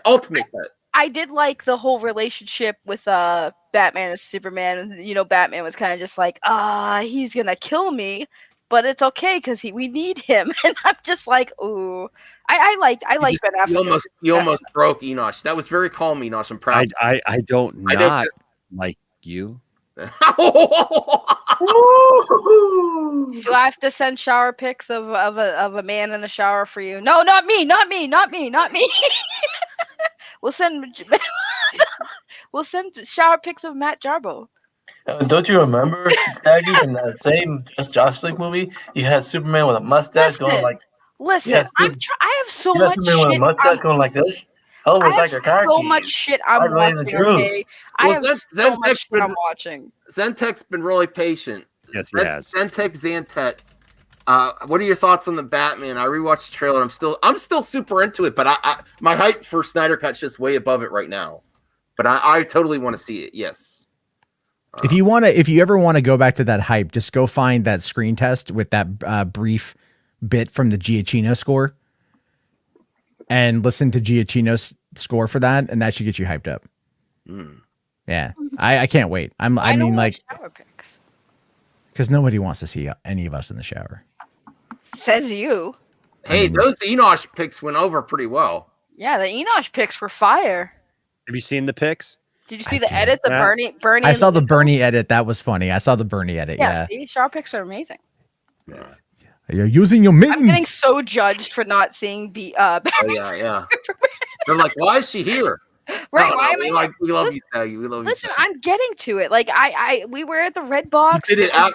It was Birds of Prey and Justice League, and I was like, I kind of want to see Justice League because everyone keeps talking about it. Well, this is why. Because if you watch Batman, if you watch him play Batman in Batman v Superman with the serious take that he has in that movie, and then you watch Justice League, you'll be like, is that oh, character? Wait a second, they cut his balls off. Okay, I get it now.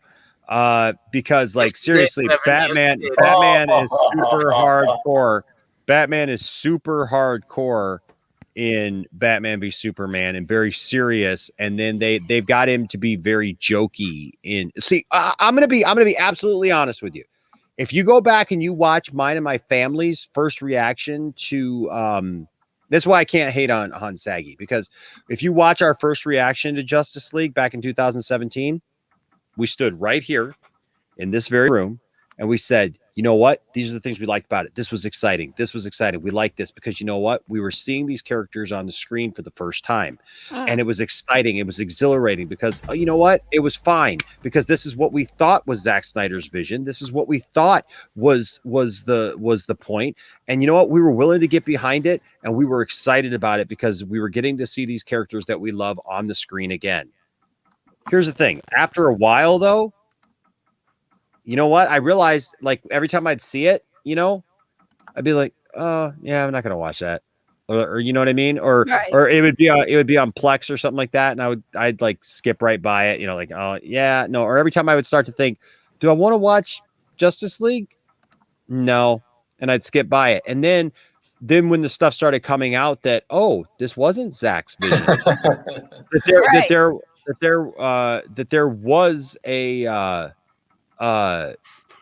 real vision, a real version of his movie that portrayed these characters the way that Zach had set them up in Batman v Superman to be portrayed in there. That's why Justice League sometimes is very disoriented, where you have like these very serious moments, right? Where you like have something hard hitting and everything. And then all of a sudden somebody's telling a joke out of left field, which if you just think that that's the way the characters are, you're going to be aliens, like, aliens stole her man. But if you watch Batman v Superman, and then you watch Justice League, you go, wait a second, that's not how that character was set up to be. You know what I mean? And so like I can't hate on you for that, because I'll be honest with you, upon my first viewing of it, I even was you know, I was into it, you know, but after time, when you start realizing just where the movie sat with you, like I can go back to Batman v Superman or Man of Steel at any time and I'm impressed by it and it satisfies me. Justice League stopped satisfying me after that initial, like, you know, excitement about seeing Batman and Superman and Wonder Woman and the Flash and Aquaman, you know, like, and Cyborg. Oh my gosh. And then it was like, okay, all right, I'm done. Well, I thought the humor was thrown in because the Flash is a Joker character. Like he makes jokes. He's a funny guy. He likes yes and no. Yes and no. Why they were the jokes. Because not that version of the Flash. The version of the Flash in the movie is Barry Allen. The version of the Flash that makes funny jokes like that is actually Wally West, the second Flash.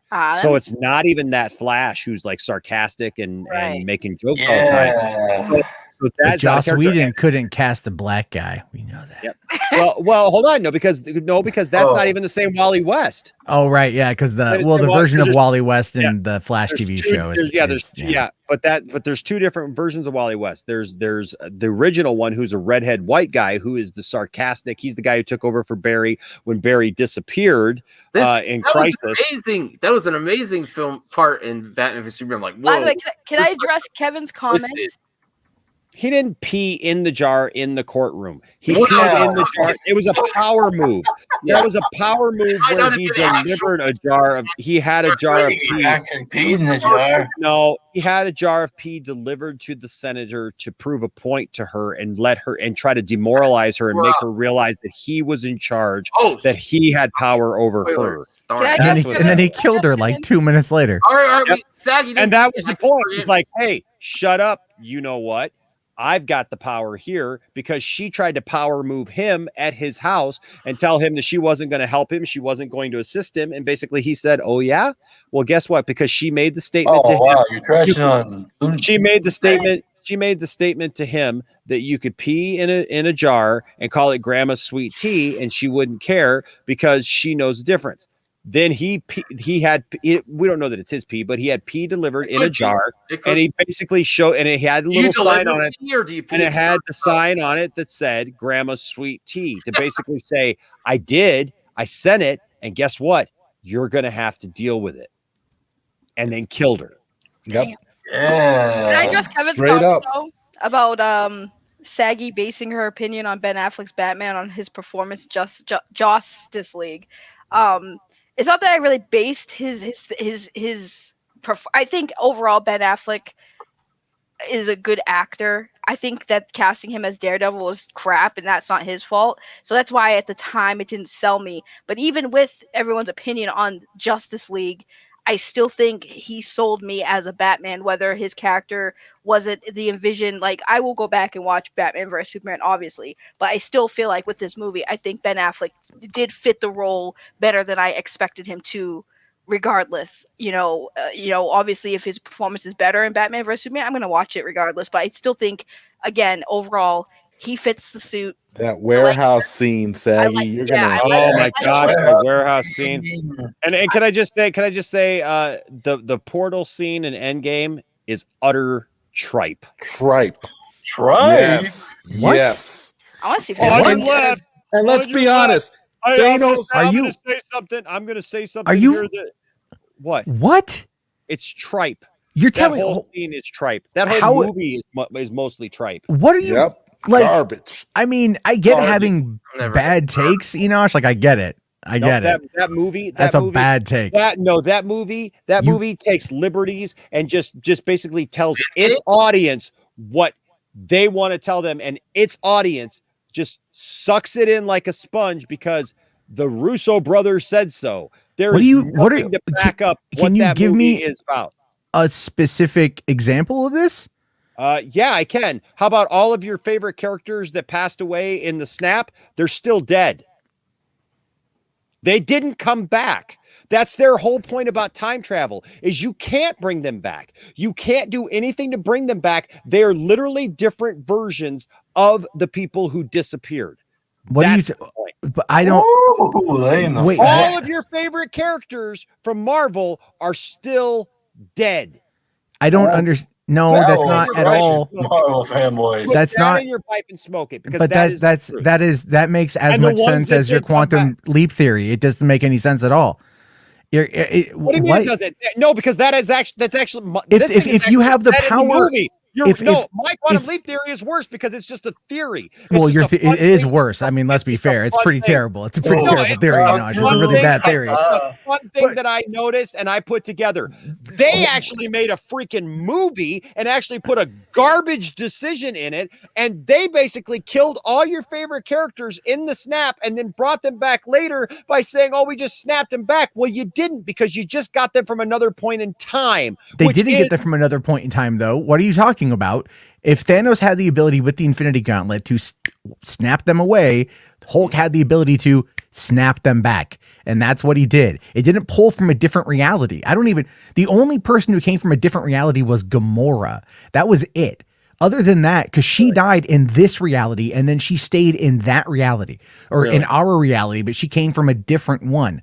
And Captain America didn't go back and live a happy, peaceful life with his girlfriend and his future wife and have a good time while all those people died who were sold out by S.H.I.E.L.D. to Hydra for 50 years with Cap fully knowing that it happened, and let it happen. Let all those people die. Let everything transpire that led up to freaking Endgame just happen because he needed to be with Peggy.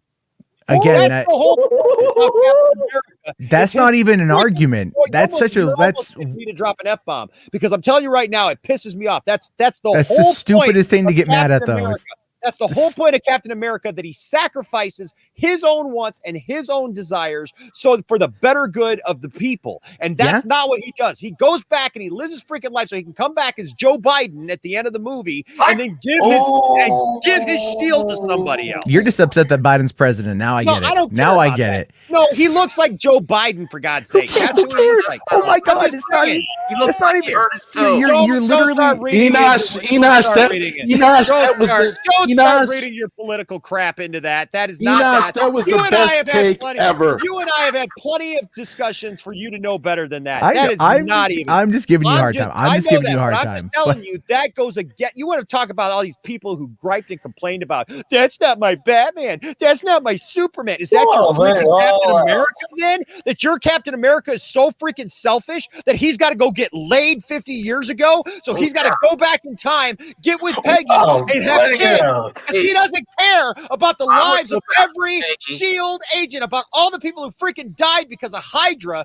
over 70 years. He had the information right there, and he just did nothing with it. He sat there until he was able to sit on a freaking park bench when the whole thing was done and go, hey, here's my shield. I don't think I'm going to do it anymore. Again. You don't know what happened. You don't know what happened. You don't know what happened. You don't know what happened. I know this. Nothing changed. Everything that happened, it happened anyways. Everything that happened, it happened anyways, right? So he didn't go back and change anything because they told him that if he changed anything, it wouldn't change their reality. It would spin it off into a different reality. So if you bring somebody back, guess what? You change reality, which means now it's a different timeline, like Back to the Future, as if they, as the Russo brothers said again and again and again, because they kept watching every freaking interview with them. All of your heroes are dead on the left. Welcome to the WB. Can I respond to that real quick? Hold on, Max. Put it back on me. Hold on. Put it back. Okay. Oh, that's. It's a simple response. No. Get out of the That's your only. That's your. All of that ranting, literally, like not at all. Pull it out. Whip it out. Whip it. It's not my channel. I don't care. Pow pow. What the fuck is going on here? He's smacking us with his micro. His micro schlong. I'm gonna bring out my 10-inch Superman here in a minute. You wanna. Yes. Here's the thing. You want to talk about Captain America. Captain America at some point in time, even in the comics, chose to step down and gave it over to Sam. Yeah, and they decided to give time. He didn't go back in time. Okay, so his entire lifetime. But at the same time, these are literal. These are literal. Did everything. Undoing it wouldn't have changed. You just said it wouldn't have changed anything. So he chose to go back to a reality that he could live in. But he didn't. He spun it off into a different reality because he went back. That's the point, is they said, if you go back and try to change anything, which Captain America did. So when he shows up there, everybody who's living their life in that is now affected by the fact that he went back and didn't change. No, they're not. Because when he went back this timeline, the Soul Stones, that's something else that should die. Like, that would have been an interesting scene to see. But when he went back, it went to a different timeline. He altered it, as we learned from this. What the hell, from the Doctor Strange lady, the ancient one. Thank you very much. We learned from that. So he went back and he replaced everything that he needed. And then, if anything, he just happened to hold on to the particles that he needed to get back at the end of the movie. He lived his life and he came back and he gave it to his friend. And he gave the shield to his friend to carry on the mantle, carry on the tradition. He came back at that moment in time because he had the way to get back home to do it. So he left his timeline to go and give this. It's, again, we're talking about comic book movie. He left his timeline where everything had transpired the way that we saw it. Yeah. Right? And he went to go find happiness. And then now he was in a different timeline. Because he came back. Because his timeline was over. Peggy was dead. Because we saw her die in 2016. So we knew essentially around what age she was going to die. So after that, after he lived a good long life with her, he came back. You make assumptions. I am looking at the logic the movie presented. You are coming at this from nothing more than emotion. You are using emotion. The movie does not present logic. The movie makes up time things and just does its own thing and says, well, if you do this, if you go back in time, it doesn't affect anything that happened Superman before. 78 reversed the polarity of the planet in order to go back in time. All right, you know what? I'll gladly sit here and tell you that was stupid, because if that happened, you know what? Yeah, let's talk about that. So let me tell you, as a Superman fan, that is a stupid ending. I love Christopher Reeve's Superman, but that is the dumbest ending, because if you actually went and did that, it would rip the planet into shreds and and it wouldn't, because you know what? Turning the Earth back around on its axis does not dude, reverse let it go. time. Didn't he defend Marvel Wonder fans, Woman 84? Marvel fans admit that is utter garbage, because that is garbage. Garbage is garbage. I don't care if it's Superman or if it's Marvel. Marvel is garbage. What about Wonder Woman 84? I don't know, man. I don't know. They've got a consistent timeline of events, and they've put out consistent content for years. And you know why? Because a bunch of mouth breathers just sit there and listen to anything that they Yes! Wow. Yes! Need to be said. No, then you're no better than the corner saying He's stuff no like that. wrong. He's not wrong. Jody. I don't know, man. Are dirty. I don't know. I don't know if I'd go as far as to make that argument. Because at least Marvel fans can follow a consistent timeline and don't need it constantly changed because the executives don't trust their own product. They had to change it all at the end, didn't they? They spent 20 years to just go ahead and change it at the end anyways. What did they change it? They didn't kill her. They brought him out. They brought everybody back. What are you talking about? They undid the snap. If the magic can make it happen, then the magic. Why do they need multiple? Why do they need multiple portals if it's all the same universe? Because the portals were all done by the Sling Ring, because it was Doctor Strange, the Sorcerer Supreme. What are you even talking about? Like, if you saw Doctor Strange, you know about the Sling Ring's properties. Like, what do you, this is, your argument is just not, it's again. I'm not nerdy enough for this conversation. You are just like this. falling. I get you're tired. It's 3 o'clock in the morning. You know, you're boomer aged. I get it. What is all this shit? Powerade. It's just sugary water. My God, man. No, this is your problem. Zero sugar. Does it have aspartame? Does it have aspartame? It's still zero sugar. But you know, aspartame, drinking enough of it makes you forget. And now I can understand why you drink so much of that stuff. You forget everything. The whole argument was just based on emotion and forgetting. No aspartame in it. So Barcelona V, mine does too. I don't even Mine know does how too. we're talking about. Zantek says Marvel is pop music. It has consistent production line of movies that work via a base level formula that is totally fine for the masses. See, I think that's undercutting it. There's been some threads in there that have been very fascinating, especially looking at like Captain America: The Winter Soldier and how that was tying in accidentally. I might add. Endgame is still better than Wonder Woman 84. I'm sorry, Enosh. Oh, it's facts. Oh, yes, it is. Yes, it is. Yes, it is. Are you kidding me? There's a cohesive plot in Endgame. I can actually watch Wonder Woman 84 again. I will not watch Endgame. I mean, that's all I had to say for that whole spiel, and I'm a DC guy, Enosh. But you're the guy. I won't watch. Here's the difference. Anything you have to say about Endgame. Here's the difference. Here's the difference. Okay. I would watch Wonder Woman 84 again. I will never watch Endgame again. Well, I tried to watch Wonder Woman 84. I only got through 30 minutes, and it left HBO Max, and I don't care. Well, okay. Yeah, I tried. But you know what? I love WandaVision. Endgame's amazing. I love WandaVision. I'm not saying they can't do smart things, but Endgame was not one of them. No, but I've heard you make repeated insults on Marvel fans by saying that they're dumb. I've heard you make those comments before, though. You have made those comments before. I mean, saying Marvel's trash, I don't like that either. Me specifically. I'd rather watch Spider-Man 2 over Wonder Woman 84. It is formulaic. I think Spider-Man 2 made sense. Are you frozen? No. Oh, you're not frozen. I thought you were frozen. It is formulaic, but they do have the one thing that I think they have way over DC is confidence and just actually fulfilling what they promise. WB still doesn't. They still announce stuff. Then tell me why the last 5 movies are all just commercials for the next movie. They're chapters in a TV show. They're not even chapters in a TV show. You get about 5 minutes of actual progression, and it's like, hey, stay tuned, kids, and come back next time when we have another movie for you.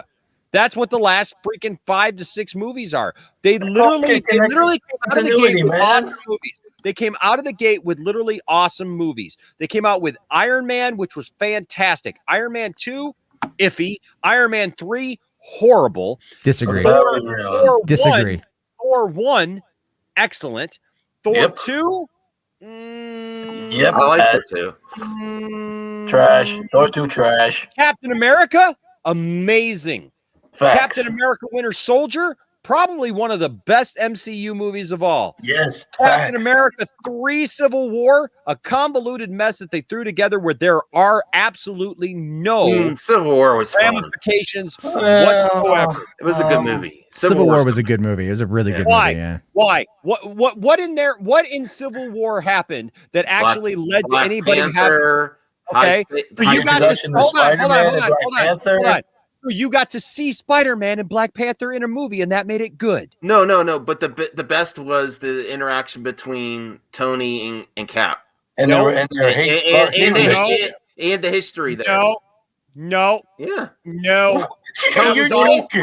Tony's history. You literally have a fight at the airport that looks cool, but nobody's fighting. Nobody's trying to hurt each other. It's a waste of time for your superheroes to pose and move around. And they even say to each other, we're all pulling our punches here. And then the one guy who gets hurt is okay in the next movie anyways. So nobody really ended up worse for wear. And then you have a villain in that movie who literally, there is no way that villain could have predicted everybody's reaction to every little thing everybody said by the end of the movie. Yeah. And then you have your hero Iron Man. You have your hero Iron Man wanting to murder a man because he killed his parents, but was under like literally mind control and had nothing to do with your parents. You'd understand. My parents. My mother's dead. No.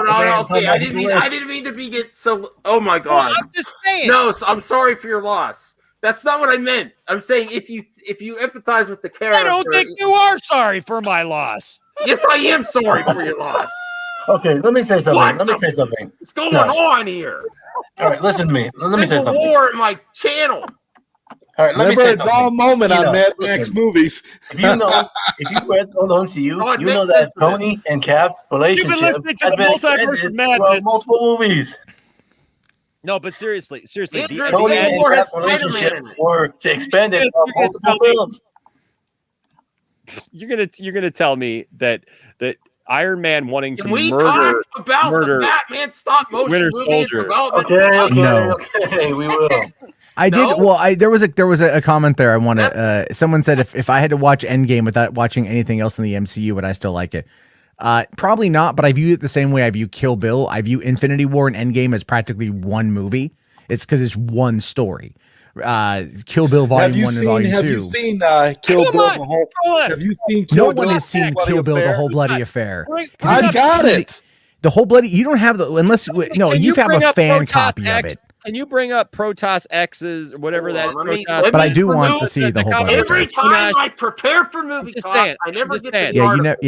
Just never get to the article, Max. Enosh, I felt like a little kid watching the airport fight moving my favorite characters around. Yeah. Dude, what is your problem? First of all, okay. This is what people get mad at Snyder Cut fans. Hold on. First of all, Protoss, how many chats have I seen you in where you insult DC fans for just liking DC and you're gonna get butthurt because I don't what? Oh. Okay. I'm just back off with that and don't get so serious at the end asking me what my problem is because I could have asked you what your problem is several times. Now, let's address this. You say, Enosh, I felt like a little kid. Yeah, because you'd have to be a little kid to actually appreciate that because nothing happens. Poindexter Wrestling League. You get to literally see your favorite superheroes move around just like you said. I love that scene. That's great. But you know what? You can also go to like Six Flags and watch somebody dress up as your favorite characters and move around too. It doesn't mean that it's good. It doesn't. But it does mean that it's canon. I like turtles. What? Oh man, boring. It's freaking boring. Enosh is pissed at Marvel. Freaking boring. See, this is what I thought was going to happen when nothing happens in that scene. She watched Justice. They say we're going to fight. They all say we're going to fight, and then they don't even fight. There are no look. When Batman says he's wanting to kill Superman and Batman v Superman, I believe him. There is none of those people that I believe. None of them, because they're not fighting for anything. I like turtles. They don't even want to fight each other. They literally don't even want to fight each other. They literally don't even want to fight each other. Well, Clark didn't want to fight Batman. Just to be fair. No, but nobody wanted to fight. Why did you say that name? Why are you fighting me? I don't know. I really don't want to fight you either. I don't want to fight you either. I expected them all to hug anyways and just tell them like Captain America and Iron Man, hey guys, we really don't want to do this. We're gonna go home and watch a DC movie. Damn. So Enosh just made me feel. Well, that's the only place you can really see him because they never do well in theaters. I'm very depressed now, and I need to. Why don't you go back and eat some shawarma after the millions of people died in New York City? People got to eat, dude. This is what you don't watch Batman eat. Oh, yeah. Actually, according to, it wasn't millions, but according to Marvel, it's like 10,000 people died. Not saying that's any better, but afterward, and how much of that effect did we see? If you've watched the Netflix series, quite a bit. I know. Zack Snyder gets all kinds of crap because of the fallout of Man of Steel, but Marvel, they don't address anything. No, it's too many energy drinks at 3 a.m. Hold on. Oh, you're getting drunk. I mean, if we're talking about canon, we really only have Man of Steel and BVS. Otherwise, everything else is up in the air. Right? Everything else is up in the air. Just saying, jokey joke. 10,000 people just died. Oh, all these buildings got slammed into, and the only emotion. Some people, I'd want a shawarma. Look, I got a bow and arrow. I'm sorry.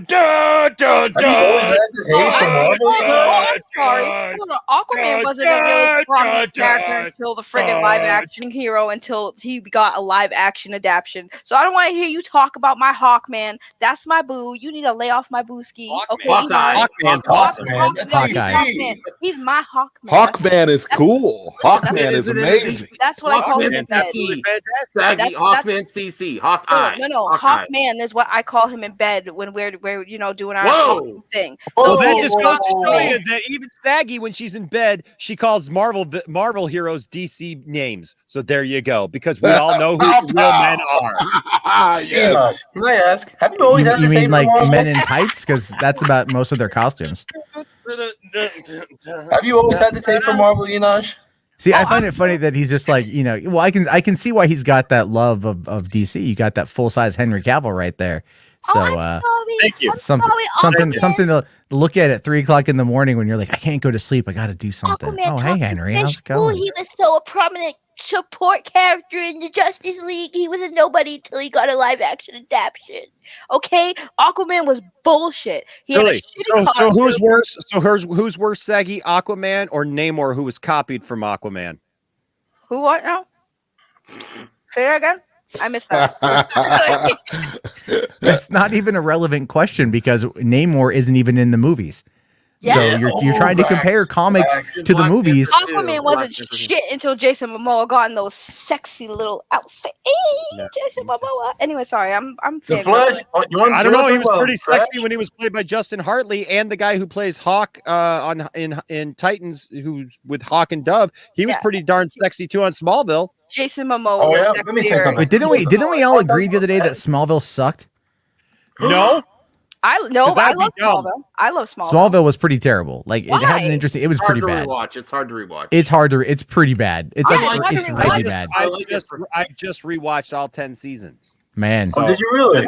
That's not better than Endgame. Smallville was good. I can get why people don't like it now, but at its time, Smallville was really good. Yes, at its time, it fell prey to the network system. I'd gladly sit through 10 more seasons. Right, but I still think it was a great story. Are you really saying that with a straight face? I would rather watch Endgame than 10 seasons of Smallville. I would rather watch 10 seasons of Smallville than watch Endgame again. Can I say something first? Amen. I'm not gonna lie though, I did like that about the Namor thing. Fun fact: Namor was created before Aquaman, Enosh. Drop the mic. I'm sorry. You know what? I'm sorry. You are right. Actually, Namor was created before Aquaman. I just got that mixed up because literally every other Marvel character was created after DC except for Aquaman. You are correct. Get out, Enosh. Even ones that I like Deadpool, which is like one of my favorite Marvel characters of all time. And Deadpool are copies of each other. They're not copies of each other. No, Deadpool is a copy of Deathstroke. Let's get that right. They're not copies of each other. wasn't You can't Deadpool- copy each other. Listen, I'll take Wait, every wasn't- chance I Yeah, can get. because With Wade this Wilson was the copy With because Slade Wilson was already around and they literally copied him because of that. Rational That's hate saying Ant-Man is for a copy of the Marvel is Arrow. ridiculous. Wait. Wasn't They Matt, even have the same last name. Wait, wasn't Deadpool supposed to be a parody character that was supposed to be a parody of Deathstroke? That was Yep. the point of him. And that was the Deadpool is point. now more popular than Deathstroke. So It's like saying the Atom is a copy of Ant-Man. oh yes, you can't even I was happy try to to say see that he's Deathstroke at not the end as of the like Justice League. I would say I would say yes, he is more popular than Deathstroke, but Deathstroke is a huge character that people love, and all three of the live action versions of Deathstroke have all been amazing in their no, I'm not gonna Manu Bennett was great. I loved him as Yes, Crixus I and like Spartacus, seeing and he him was in awesome in Arrow. Like He's awesome. I'm not going to sit there and say like that the character himself isn't popular, but in the grand ethos, well, because you know, if Ryan Reynolds had played Deathstroke would be more popular. No, he would. I'm saying that Deadpool was already more popular than Deathstroke by the time the movie came out. I think Manu was a great Deathstroke in Arrow. Yeah, I think CW Deathstroke is amazing. Yeah, he was really freaking good in that role. I thought he was great. He did an amazing performance. I love. Have you guys ever seen Spartacus? You ever seen his Crixus? No. Okay. Yeah, he was great as Crixus. Hey, Yeah, Andrew, I got to see a lot can of I blood. bring Zentek in for a second? I only have 6 spots. I might upgrade to StreamYard later this week, but I didn't yet. So All I can is that all right, say is- Andrew? And by the way, if you haven't all figured for all of those, like seriously, like losing your minds. Hello, it's a freaking. I'm sitting here. You're gonna take what I say seriously about hating everything, and I'm here talking to you about my 10-inch Superman. Is that the pop you're referring to, or something else, Enosh? We don't want to hear about your 10. Did you? He lives in Michigan. Nothing is 10 inches. It really does look like a flashlight. I'm done. I can't deal with this tonight. What am I doing here? It's not a flashlight. It's not a flashlight. Hey, Andrew, I appreciate you being on the show. We're going to end soon, and I want Zentek. Zentek wants to come on ask a question. That's right. So everyone give props to Andrew. Yeah, Andrew. Hey man, we'll see you, I buddy. want to see more Manu bum though. And Can we I'll get a wait till Zentek pops in the backstage though. Okay, what about since we're all this Marvel love? Get out of War here. Machine and Falcon Winter Soldier. I don't see Yes. no Marvel. No, Matt, me and you. Do you listen? I want to have a real talk, Matt. Do you see that there's some irrational hate of Marvel from the DC fans and the Snyder Cut fans? I think it's the rivalry. Do you see that anywhere? I see it on Twitter. Marvel, but with DC, it's all over No, the I place. see tons of hate from Marvel from DC people. And Yeah. since I follow a lot of Snyder Cut fans, my entire fucking feed is full of goddamn DC shit. Well, Falcon Oh. and Winter Soldier looks like a legit series. I'm happy that. Yeah. Although I did like the original War Machine better, I think. See, Oh, I Terrence still don't Howard? see the argument, and I Wait. don't know if I had this argument with Enosh, but I think with the thing is because obviously everyone knows I'm more into Marvel than DC, but that's just because there's been so much more DC entertainment out there that then when Marvel started doing their movies, everyone was like, "Oh, finally we can see another type of superhero on the other side of the fence," and some people just. I mean, I think personally, both franchises in their respect are good. Well, it's But- always a grass is always greener, I think, because like DC takes it more serious. Like they have it more grounded in a reality that I think people really Okay, like. Andrew, my other guest is here, so sorry. Bye, Andrew. Well, to be fair, okay, Marvel, you know, Hey, Zentek. what's up, Zentek? Hey, Zentek. To be fair, people have traditionally, I mean, always expected more out of DC than they've ever expected out of Marvel. Look at all the years where Marvel didn't have all their movie properties and everything, Right. and all those things were floating out there. We're like, we got some of the worst comic book movies ever made out of the Fantastic Four, out of Captain America and stuff. That they're cult classics because they're so bad they're good. Right. But I like them too. But the thing is that like in the public vernacular, people growing up in my generation, they knew who the Hulk was, they knew who Spider-Man was. But like, unless, yeah, that's the one I'm talking about right there. Heck yeah. This is the one I love that I keep it at arm's length because this is the greatest rendition of the Fantastic Four ever put to film. But it's also the worst. Yes.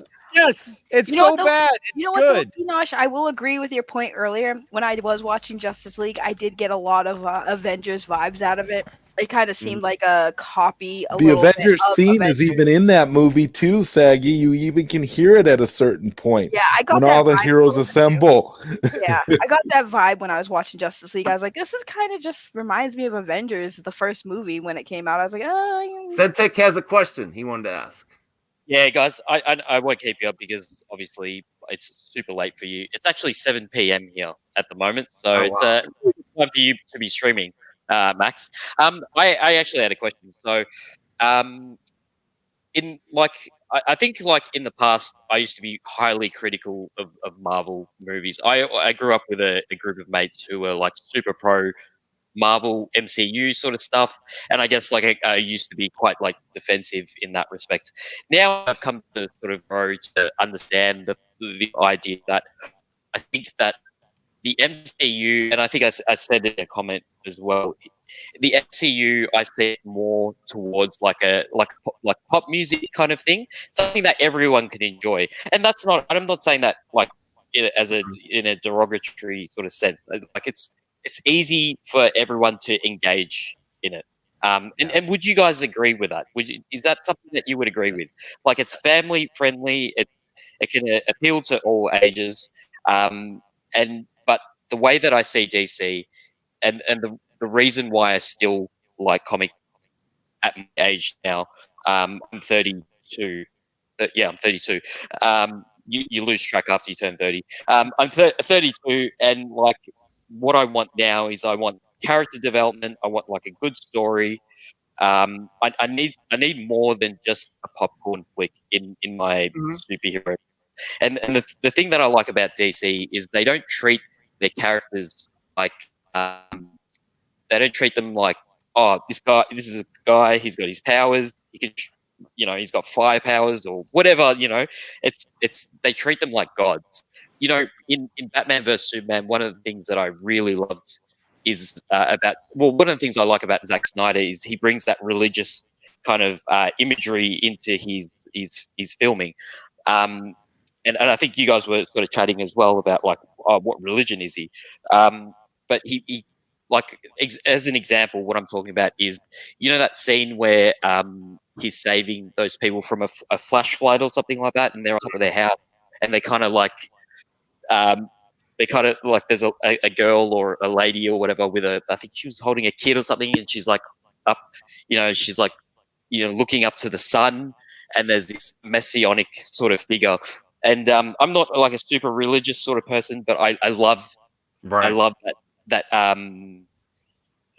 I love that kind of imagery because it's I feel like if this man really existed, that's what I think. That's how I would imagine him. Yeah, that's how it would be. Yeah. That's how Superman would be in our world.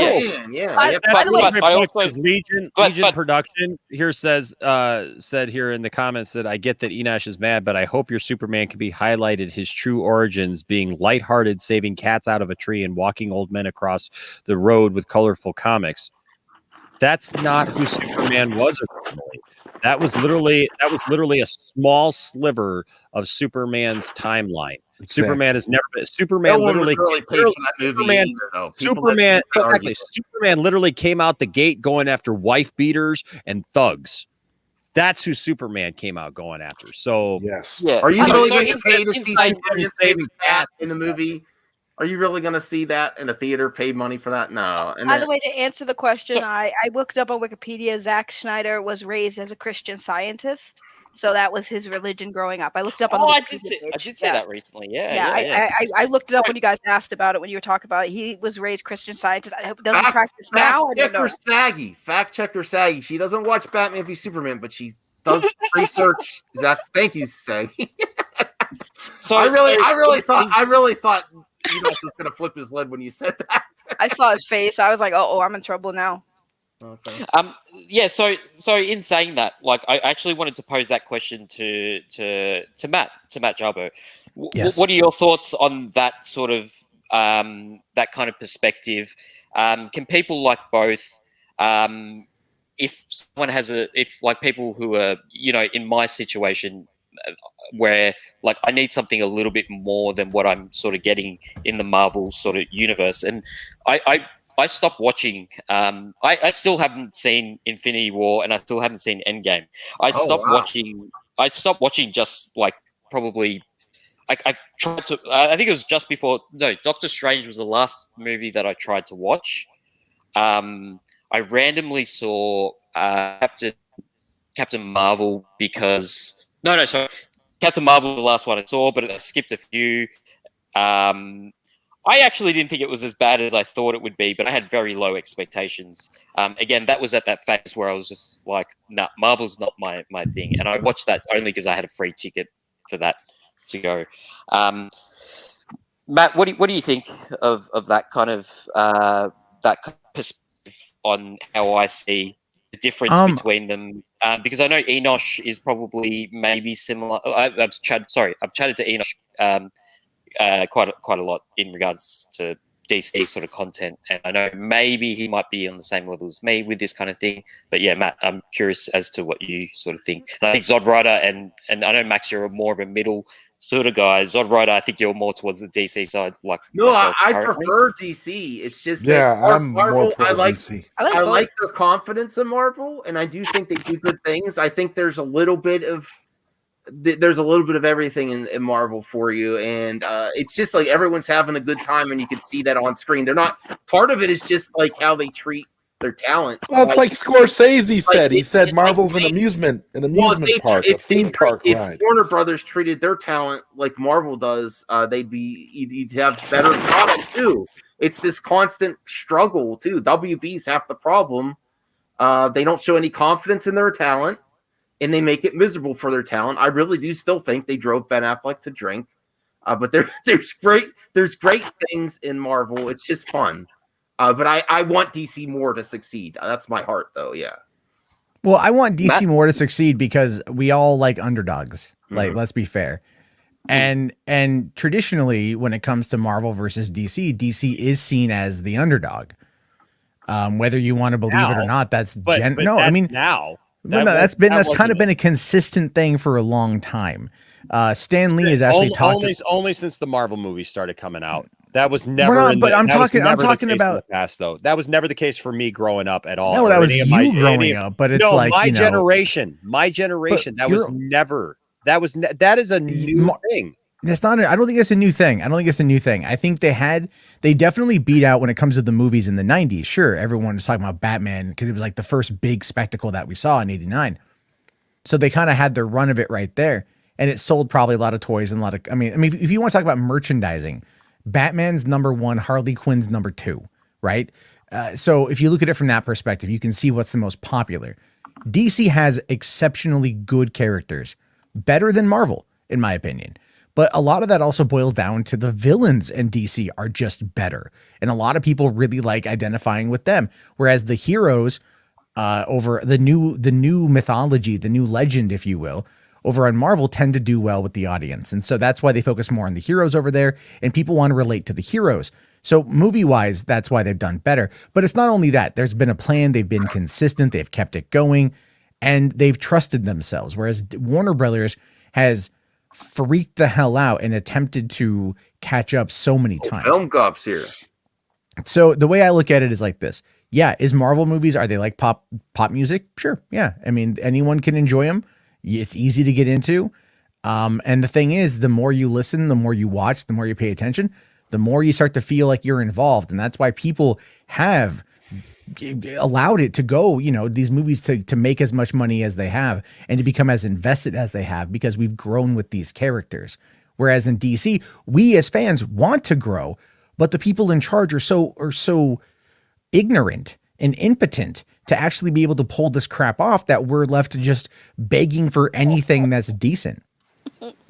Protoss, if you think I give a crap about a rap war on YouTube to determine whether Superman and Goku is... They already did one.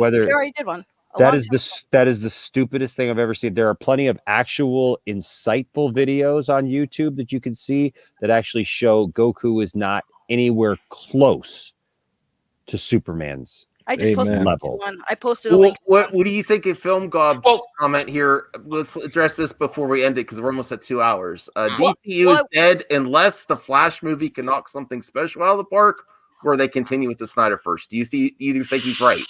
Well, what else is there? I think he's right. I think he's right. If the Flash doesn't do good, it's not going to go anywhere forward with that. And if Justice League doesn't incite a new interest in the Snyderverse, if Toby Emmerich gets his way, then they're going to have to. So I mean, really, they're just going to have individual. I mean, when you phrase it that way, there's no other answer than that answer. You either have to go. I wanted to answer his question. Flash has to knock it out of the park, or they have to continue Snyderverse, or both. Yeah, I wanted to answer his question because I like. I do have a hot take though, but Saggy, go ahead. Yeah, I was gonna say I do watch DC and Marvel. As far as the movies go, I do agree with you. It is for everyone, and I do enjoy them. But as far as DC, I watch more of the TV shows, which I think that DC, as far as that, is killing it with their TV shows. Arrow, Flash, Supergirl. I'm very much enjoying them, and I also like they have moments where they can be silly, like when they have with the Legends show where they get silly. But I also like that a lot of the time it gets dark. With some of the stories and the characters get very dark, and I like that about it too. So I get the feeling, Saggy, you're not gonna like Batman v Superman very much. I just have this feeling you are not gonna like this movie. And in turn, that means you probably are not gonna like the Snyder Cut of Justice League either, because what you're describing is. Go ahead. Yeah, Saggy, I like the DC. I like DC TV shows. I think that I like what they're doing with it. I do. I like Arrow. I like they're completely different, Saggy. No, I know they're different, but I do like the DC. Stay tuned for. Can we have a Saggy review on the Poindexter Lounge? Saggy actually reviews it. Are you gonna watch it, Saggy? What, Batman vs Superman? Yeah, I'm gonna like it. See, Lon's making that face. I'm going to like it. I'm not as deep into the like. Oh my god, I gotta critique Matt had a hot take we were ready for. What was your hot take, Matt? I don't see the Snyderverse continuing. Get out. Here's the thing. I'm not saying I don't want it. I'm just saying I'm not saying I don't want it. Let me explain. With Toby Emmerich taking over for the film production for HBO Max. And everything that they've done to try to shut this whole thing down, there has to be insane numbers in order to be able to justify the. And you doubt that, considering everything. Yes, I do. Yes, I absolutely doubt that. Yes, 100%. I 100% doubt that, and I'll tell you why I doubt that. Because while the online fervor, let's get this on record, so when we could say, Matt, we told you wrong. If I'm wrong, I'm wrong, and the things I want to be wrong. That's the whole point. All right, like I want to be wrong. I don't want to be right. I want them to continue. I mean, it's great that you're saying that. So fair enough. I'm just saying. I'm trying to be I'm a pragmatist. Okay, I'm a pragmatist, especially when we talk about business. And I piss a lot of people off because I don't like to go along with these over the top narratives that I don't see playing out. So listen, but see, a lot of people said the same thing about the Snyder Cut, that we shouldn't have even been getting it. And that was a combination of a multitude of factors, and the fact that AT&T. They chose to do it because they bought it. Now AT&T is going to be where this whole thing rests. But when they moved Toby Emmerich back into the position of overseeing film development for HBO Max, that is still going to put him in the position to greenlight a fair amount of whatever Snyder might be having. And we already know that Zach wanted to do a TV show, do 4 episodes, and now it's cut down to a movie. And why is that? Because Emmerich, and they're fucking around over there. So they're doing everything they can to snuff this thing out. The Wonder Woman, Wonder Woman 84's numbers for HBO Max were good, I guess. I mean, comparatively speaking. And I just saw a report that said that a lot of people, I think 2/3 of the people who signed up for Wonder Woman 84 have continued their subscription. So that is good for HBO Max. And it is going to take time to get there. But the thing is, HBO Max cannot rely on the DC content alone at this point. and they are going to need to do more things, but they are going to have to keep those DC people happy. But when I think about where things are and like how, let's say, the Suicide Squad is probably going to be either an Elseworld story or it's going to be its own contained thing, and they're already filming a Peacemaker show. They're already filming a Peacemaker show. The movie hasn't come out yet. The Suicide Squad hasn't come out yet. We have no idea if it's going to be good. It probably will because it's James Gunn, but they're already putting investment into that. Well, why is that going to, because they're trying to keep James Gunn on as a way to kind of be the new architect for the DCEU? Because right before he was fired from Marvel back in 2018, he was actually going to take on an executive position to oversee the cosmic side of things. So it's like, so are they now coming in and trying to give him what he wants as a way to move him towards that position once he's done with Guardians 3? There's a lot that's going on here.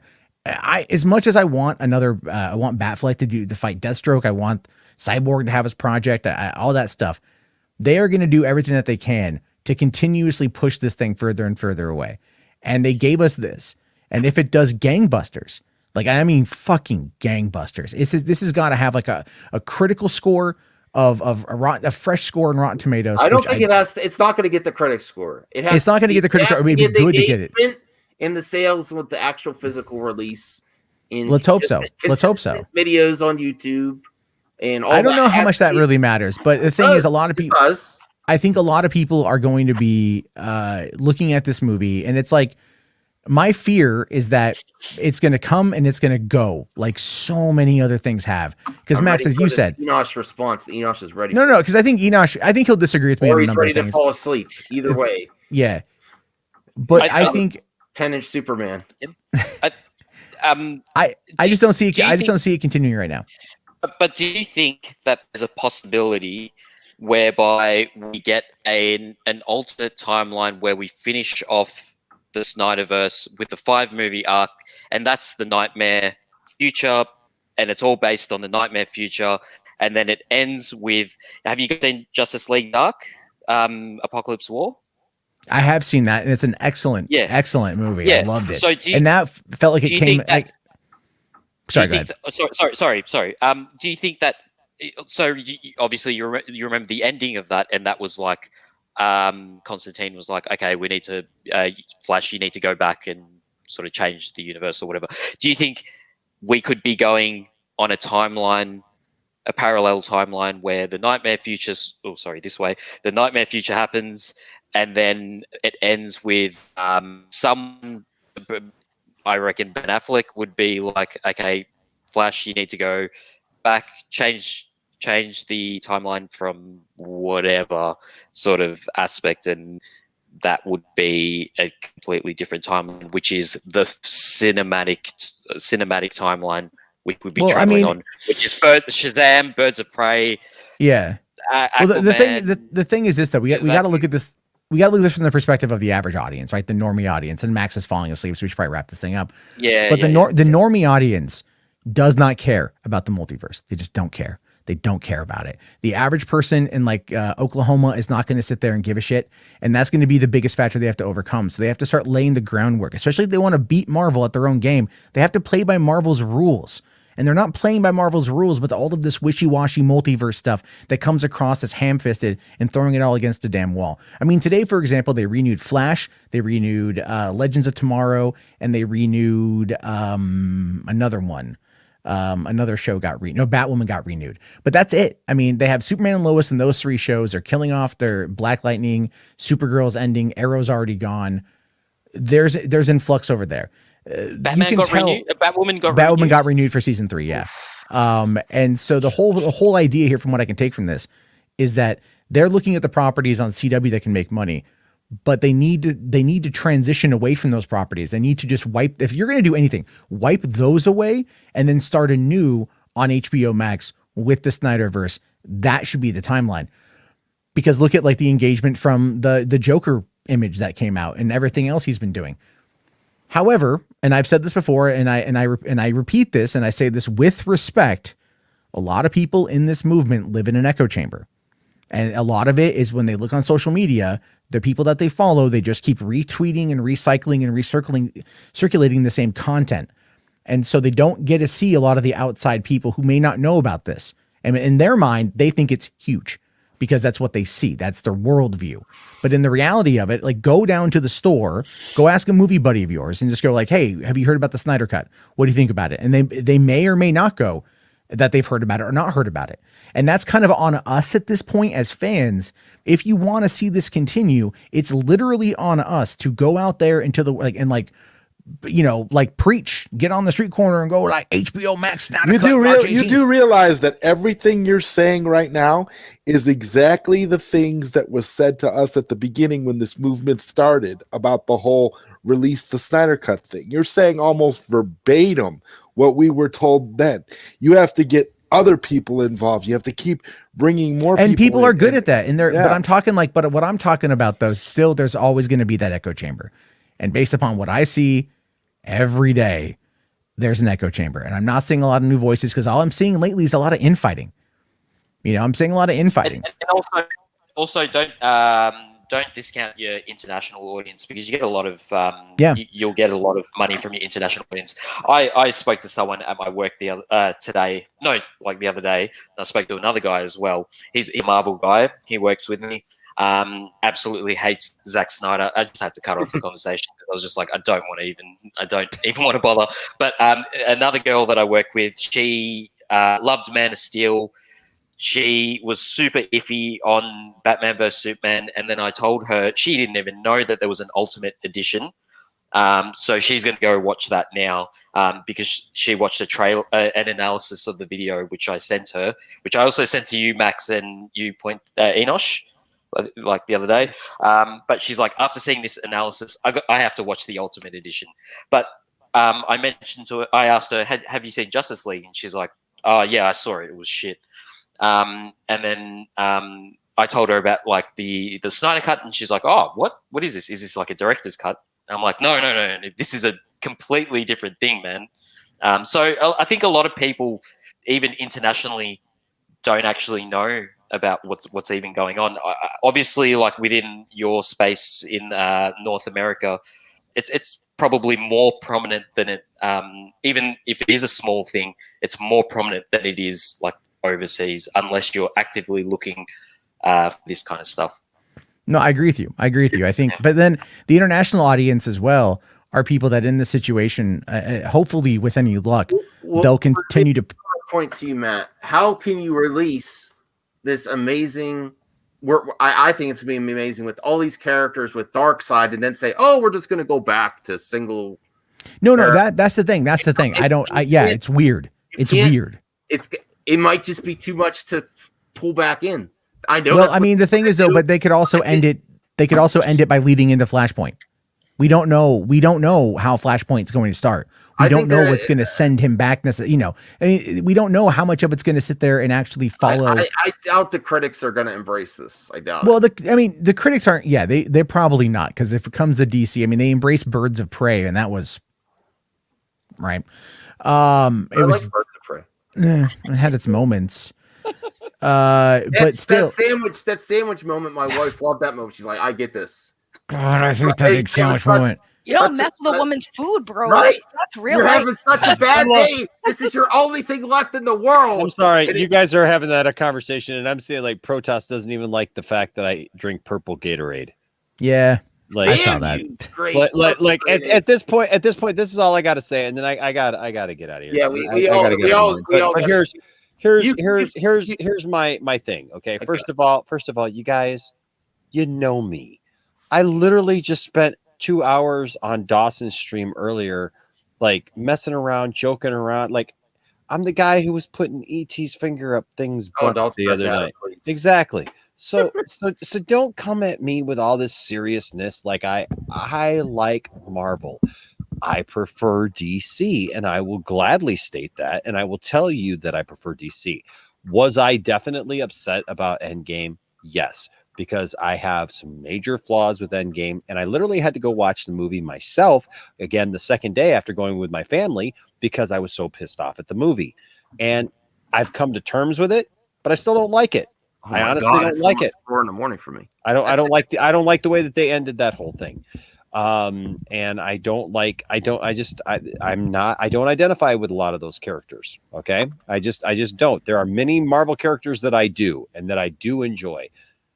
I'll tell you who's not is the Eternals. The Eternals can go jump off a short here. But I'm just saying. Anyways, here's the thing. As far as all this mess, I'm a DC guy. It's the only thing I got tattooed on my body. It's the only thing that I've ever named one of my children after. You're not going to chase that out of me. You can go back and forth. That's the beauty of having fandoms and nerddoms, is the fact that we're all very passionate about what we love, and we could all sit here and argue back and forth. But I hope that you understand that, like, me going berserk. I mean, the fact that I'm up dancing around and having fun with you guys, like, this is how I pal around with my friends who are nerds, and we have a good time. Look at me and Matt. Me and Matt get along. I love Matt, and I love you, Nash. We sat there and argued over Wonder Woman for like 2 hours and had fun with it, and y'all watched it. So, and it was like one of the best things ever. So, like, fun, yeah. So here's the thing. Everybody taking this way too seriously in the chat, and like starting to get personal with it. Yeah, I agree with that. It's starting to get personal with it. Let's all take a step back. If you like Marvel, that's fine. If you don't like Marvel, that's fine too. If, like Zentek said, he's over here. If, like Zentek said, you just prefer something to be a little more grown up, and that's why you like DC, that's fine too. That's where I'm at, but I can still enjoy Marvel. But there's some things even then that I'm just like, you know what? I can't go there with this, but so I just say, as far as the Snyder Cut, and as far as like what will and won't last, let me just say, bedtime. It's all going to be dependent. It's all going to be dependent upon, I agree with Matt, the reaction to this. If we don't do this, and I've been saying this now for a few weeks on my channel, if we don't get out there and basically preach it from the heavens, do it a grassroots effort, man, I'm telling you right now, when I go to the store, I'm talking to people about it. When people see my Poindexter Lounge shirt and they're like, hey, what's that? That's my YouTube channel. Oh yeah, what kind of things do you guys talk about? We're talking about DC. Have you heard of the Snyder Cut? I've literally done that and had those kind of conversations, man. Like seriously, out and about, just going places and stuff, talking to people, about the Snyder Cut. Oh, I see you're a Superman fan. Yeah, I can't wait for the Snyder Cut of Justice League. What's that? And then you tell them, and they're like, "That's a thing? Oh my gosh!" And then they get excited about it. That's what we got to do with this thing. And so I agree with Matt, but I also like, and Film Gob, what he said was right.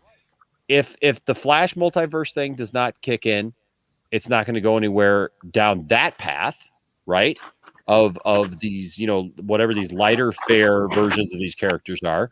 And if the Snyder Cut doesn't drum up enough interest from not just the core fans, but people in general, it's not going to go forward, even if they drop $70 million on it. Now, I think it's kind of redundant to drop $70 to $100 million on something and say, well, that's going to be it. But you know what? There's a lot of speculation out there. But let's remember, it's all speculation right now. We don't know. So I just know this: come March 18th, I'm going to be sitting in front of my 65-inch TV, watching the freaking Snyder Cut, which is something that people told me would never happen. Do we know if it's dropping at midnight or if it's going to drop at 9 a.m.? I already scheduled the day off the next day. We don't know. I told my girlfriend, I'm like, that Snyder Cut movie is coming out. I think it comes out at midnight. And she's like, oh, you know, watch it. I'm like, yeah, it's like 4 hours. I'll wait till I get out of work on Thursday if it's midnight.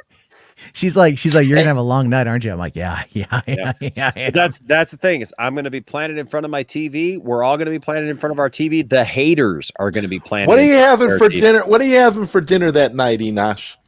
Probably the same thing I usually have. Favorite. Probably the same thing I usually have, which is either some tomato soup, some soup of some kind, or maybe some protein of some kind, either some steak or some pulled pork, and a side, which is usually fruit or a vegetable. Or you know what? That night I'll probably have some popcorn. This is my favorite moment in entertainment movie history. To actually see the Snyder Cut. Absolutely. But like I said, it's like them taking George Lucas's stuff away and then at the end, Protoss agrees with me. So tomato soup and some grilled cheese sounds nice. See, that's why we can come together by the end. You know what? Somebody's gonna be like, tomato soup sucks, whatever. But you know what? That's all right. You're so right. You're so right. I like tomato soup. I have but no you idea know what? But you know what? That would have been me. That would have been tomato soup. You like tomato soup? Well, I am wearing a tomato-ish kind of top. Literally 3 years ago, I hated tomato soup. I couldn't stand tomato soup. Now I love it. Enosh, I can't be friends with you anymore. No, sorry. I don't know. I just got your private message. It says differently. Oh yeah, I did send you a message.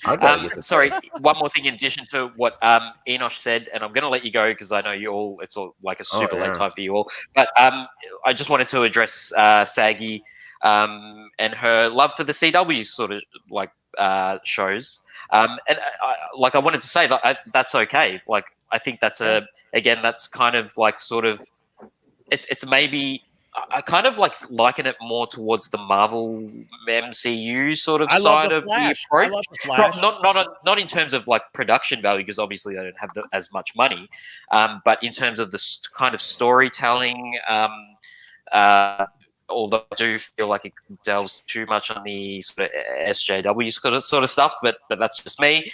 But I think that's okay that you like that kind of stuff. But I would implore you to watch. Titans, well, specifically Titans, because that's a TV show, but I think it kind of takes on a more like a great sort of tone for DC. But I haven't seen Titans, but I need to watch it. Oh, I've been wanting to watch Titans. I wanted to watch Titans, but it was only exclusive to a service I don't have. That's why I haven't watched it. But no, I get you. I think another reason too that I will just say before we go is the reason why I think I'm also liking the DC shows is because it's introducing characters into that universe that we might have heard of but never seen on screen. Like Killer Frost. I love seeing Killer Frost on the screen.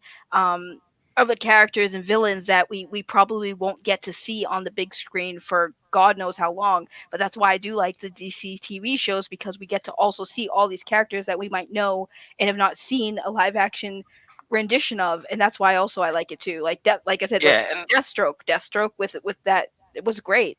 I love seeing Deathstroke. And they do tend to, I think they tend to use those those lower budget shows as a sort of testing ground to see the response from the audience before they bring them into a big screen. Again, I'm personally not into the storytelling or those shows, but I think it's okay if people are into them. But yeah, that's how I am nowadays. I used to be a bit more militant in my views, but yeah, that's just me. Sorry, guys, I'm going to let you go. I know you guys. Oh yeah, thank you, everyone.